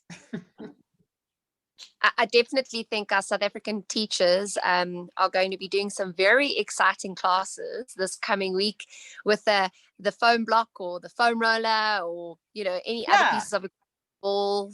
Absolutely. Or take away my hope is everyone takes away that, one, external cueing can be powerful, right? Again, not instead of whatever it is that you like to do, but in addition to external cueing is really powerful. Push the block up. That's it. Look forward. I don't really teach any anatomical cues. I don't find them useful. On my own personal self. They don't work for me. They work for a lot of people. But I want you to push and I want you to pull and I want you to stand and I want you to sit. The language is invitational. And the biggest point is I do not use the word don't. Meaning my student will never feel like they're not allowed to do something, because this is a movement class. I want you to do things. I want you to do as many things as possible. And I want to take the word don't, can't, stop, whatever, out of the vocabulary. And I take all fear-based cueing, nocebos, all of that. Like, be careful with your neck, now move, doesn't work for me. Don't straighten your elbow is like saying, don't think about a pink elephant. It doesn't work. You're only going to think about it, right? So the human brain really only knows how to do things.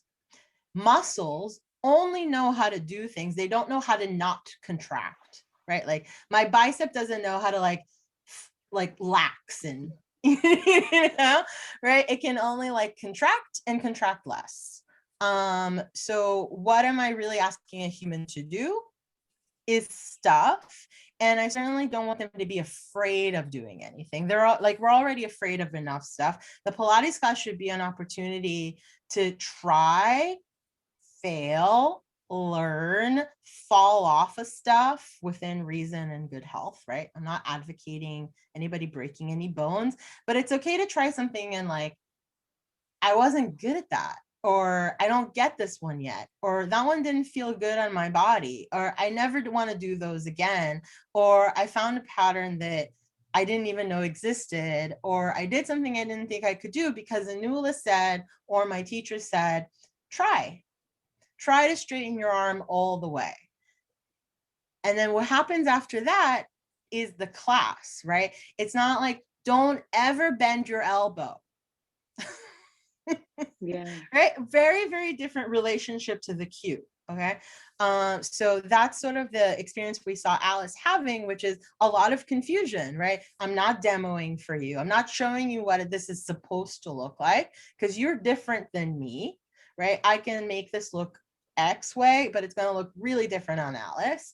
And I'm not putting any expectations on her. We're like, you have to get all the way up here. That's the exercise. And if you went down here, that means that you are somehow inept and you know, right? There's nothing wrong with you. There is nothing wrong with you. You are just where you are that day.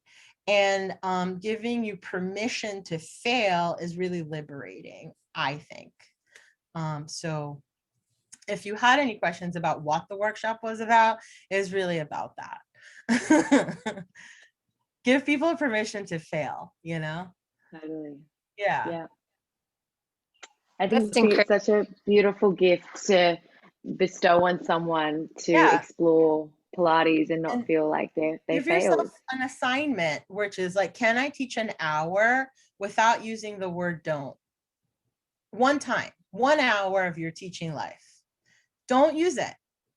See what happens. What kind of workaround do you need to do? What kind of like language gymnastics do you need to do to work around that and give people movement possibilities and options instead of like what you don't want them to do? It's like with kids, right? Like you can have oatmeal and you can have cereal for breakfast, but like, I'm not gonna like, if I leave it to you, then you're like, you know, you're not gonna be guided. But let me guide you. Straighten your arm. Now sit, and then stand, and then push. There's also no like a lot of breath cues. Alice is going to breathe where she needs to breathe in this particular class, right? Sometimes the breath cues are important, sometimes not. But in this class, it's just like breathe continuously is fine for our purposes, you know? So if you missed some breath cues, I don't really use those very often. But yeah, that's all I have to say. Thank you. we're over time. But such valuable overtime. And I think that's a really great take home. You know, in your next hour-long class, try not to say the word don't. And I think how hard is that, you know?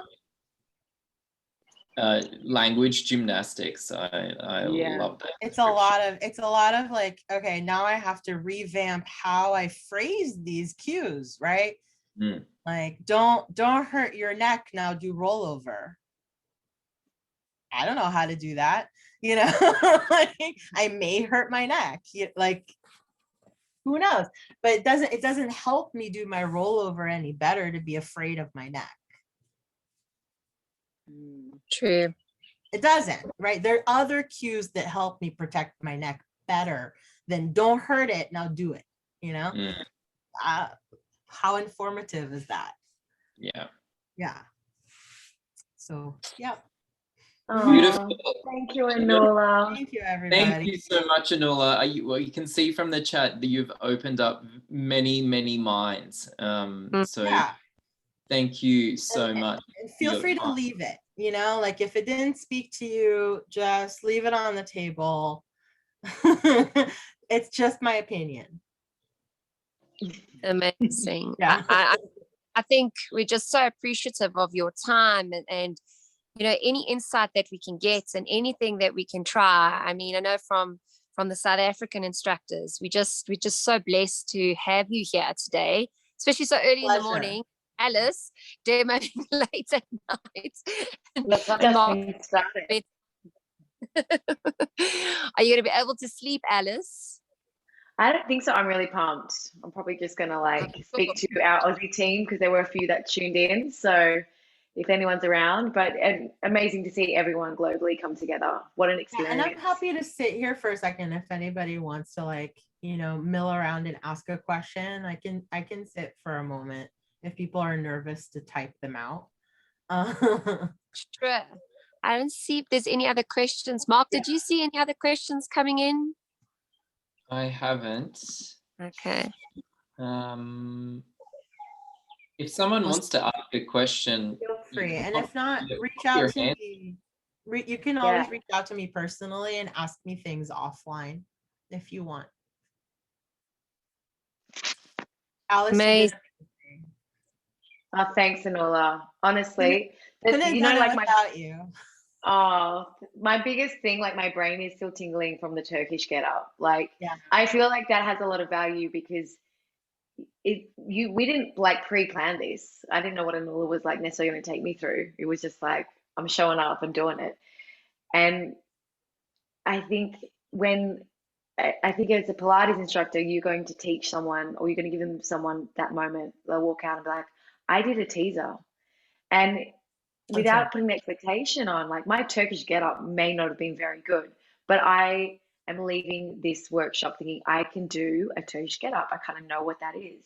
And there may be someone that does a teaser. And it wasn't even like that well, like cued, like, you know what I mean? Like, like a professional, you know, traditional fitness person would even cue that, but I cue it from, like, you know, like, we're just doing, like, you know, Graham technique, like, whatever, everything's loosey goosey, right? But like, if you did that, like, you know, in a powerful way, the way you would do it, like in a gym setting, it would even, I think, be better. We're doing it in sort of like a rolling around setting.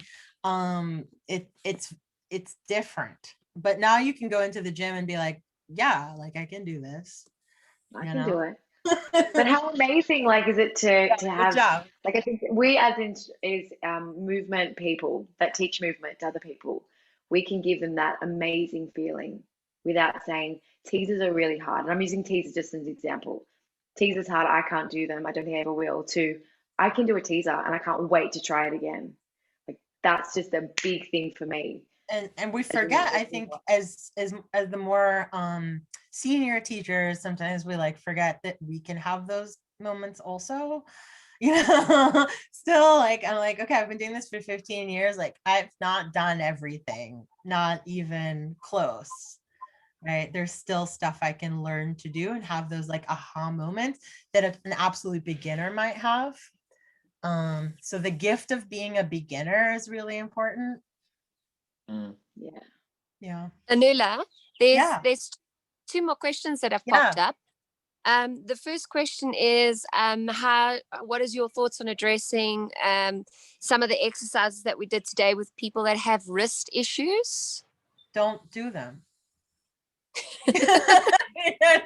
Like, get creative, and, like, you've got somebody with a broken wrist or carpal tunnel or any of the other typical wrist issues.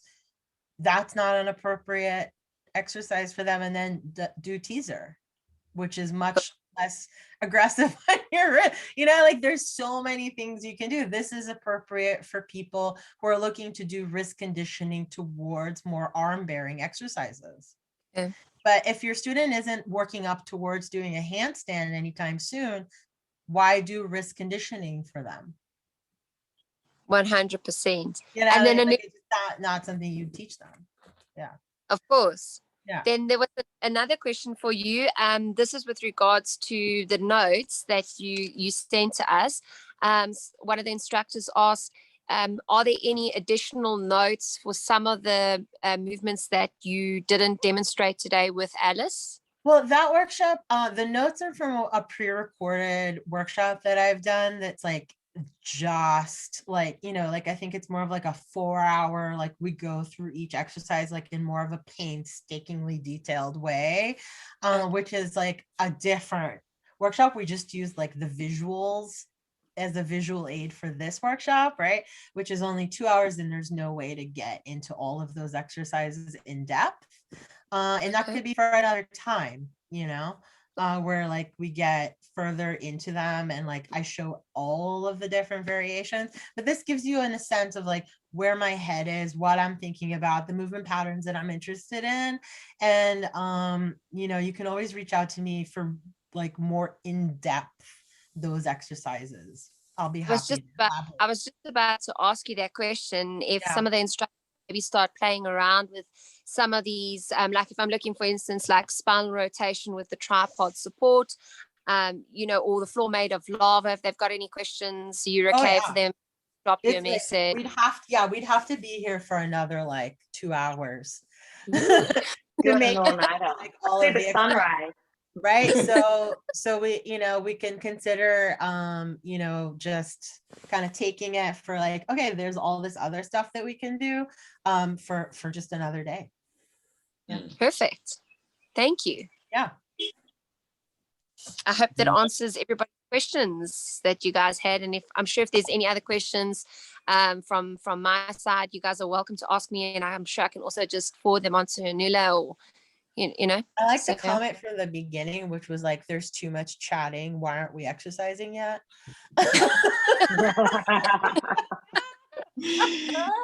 I'm like, because I have to explain what we're doing. Why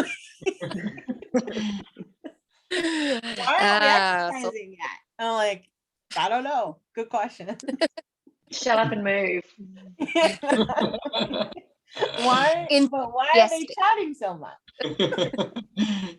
Very enthusiastic instructors this side. So, you know, just want to get going. In Cape Town, Anula, you'll be glad to know. So a couple of the instructors have got together at one of our bigger spaces that we have, and they've set up a screen, and I'm actually sending some videos. I'll send it on the group for you guys. I'd love to see. Yeah, and some of the instructors have got together at each other's houses, you know, where there's 2 or 3 of them. And so, yeah, it's been really awesome from our side. We're so excited to have been part of this global Pilates. And, you know, I'm in Pittsburgh, you know, and I'm teaching all of you guys wherever it is that you are globally. And I just want you to know that I'm really easily accessible. Right. So I answer everybody when they reach out to me. And, you know, I just want you to feel really encouraged to stay curious. And if something I did left you confused or unhappy in some way, you know, feel free to like tell me. And keeping the dialogue going is really important. So feel like you can reach out. And if you don't know how to reach out to me, you can ask Alice and she'll let you know. But most people reach out to me on Instagram, and that tends to be a really easy chat ability. And also my Instagram has a lot of videos that detail some of the things that we did today. So if you scroll down, and you'll see like short videos of the stuff that we worked on today to illustrate a little bit further with my explanation. So cool. That's another resource to kind of clarify. Cool. I'll share those details. I'll send up a follow-up email to everyone so they can get all the details with your Instagram handle. And yeah, if they want, if you want to see more videos, if you want to reach out, feel free. Fantastic. Thank you once again, Anula. Thank you, everyone. All right. Thank you guys so much. A good night. Yeah, have a great afternoon, evening, morning. Anula, again, thank you so much for being here with us. Pleasure. Yeah, we really appreciate it. And thank you, Alice. Thank you, Verna. And of course, thank you everyone for joining us as well. And we'll make sure we get the recording out to you so you can watch it again. And yeah, Anula, hopefully we get to see you again soon. A pleasure to be here today. Thank you so much. Awesome. Thanks, Anula. Fantastic. And thank you, Derek in the back. He's the background IT support. He's away this weekend, but he's got his laptop and he's in the background. Secretly, I know he's busy doing Pilates. Hey, Derek.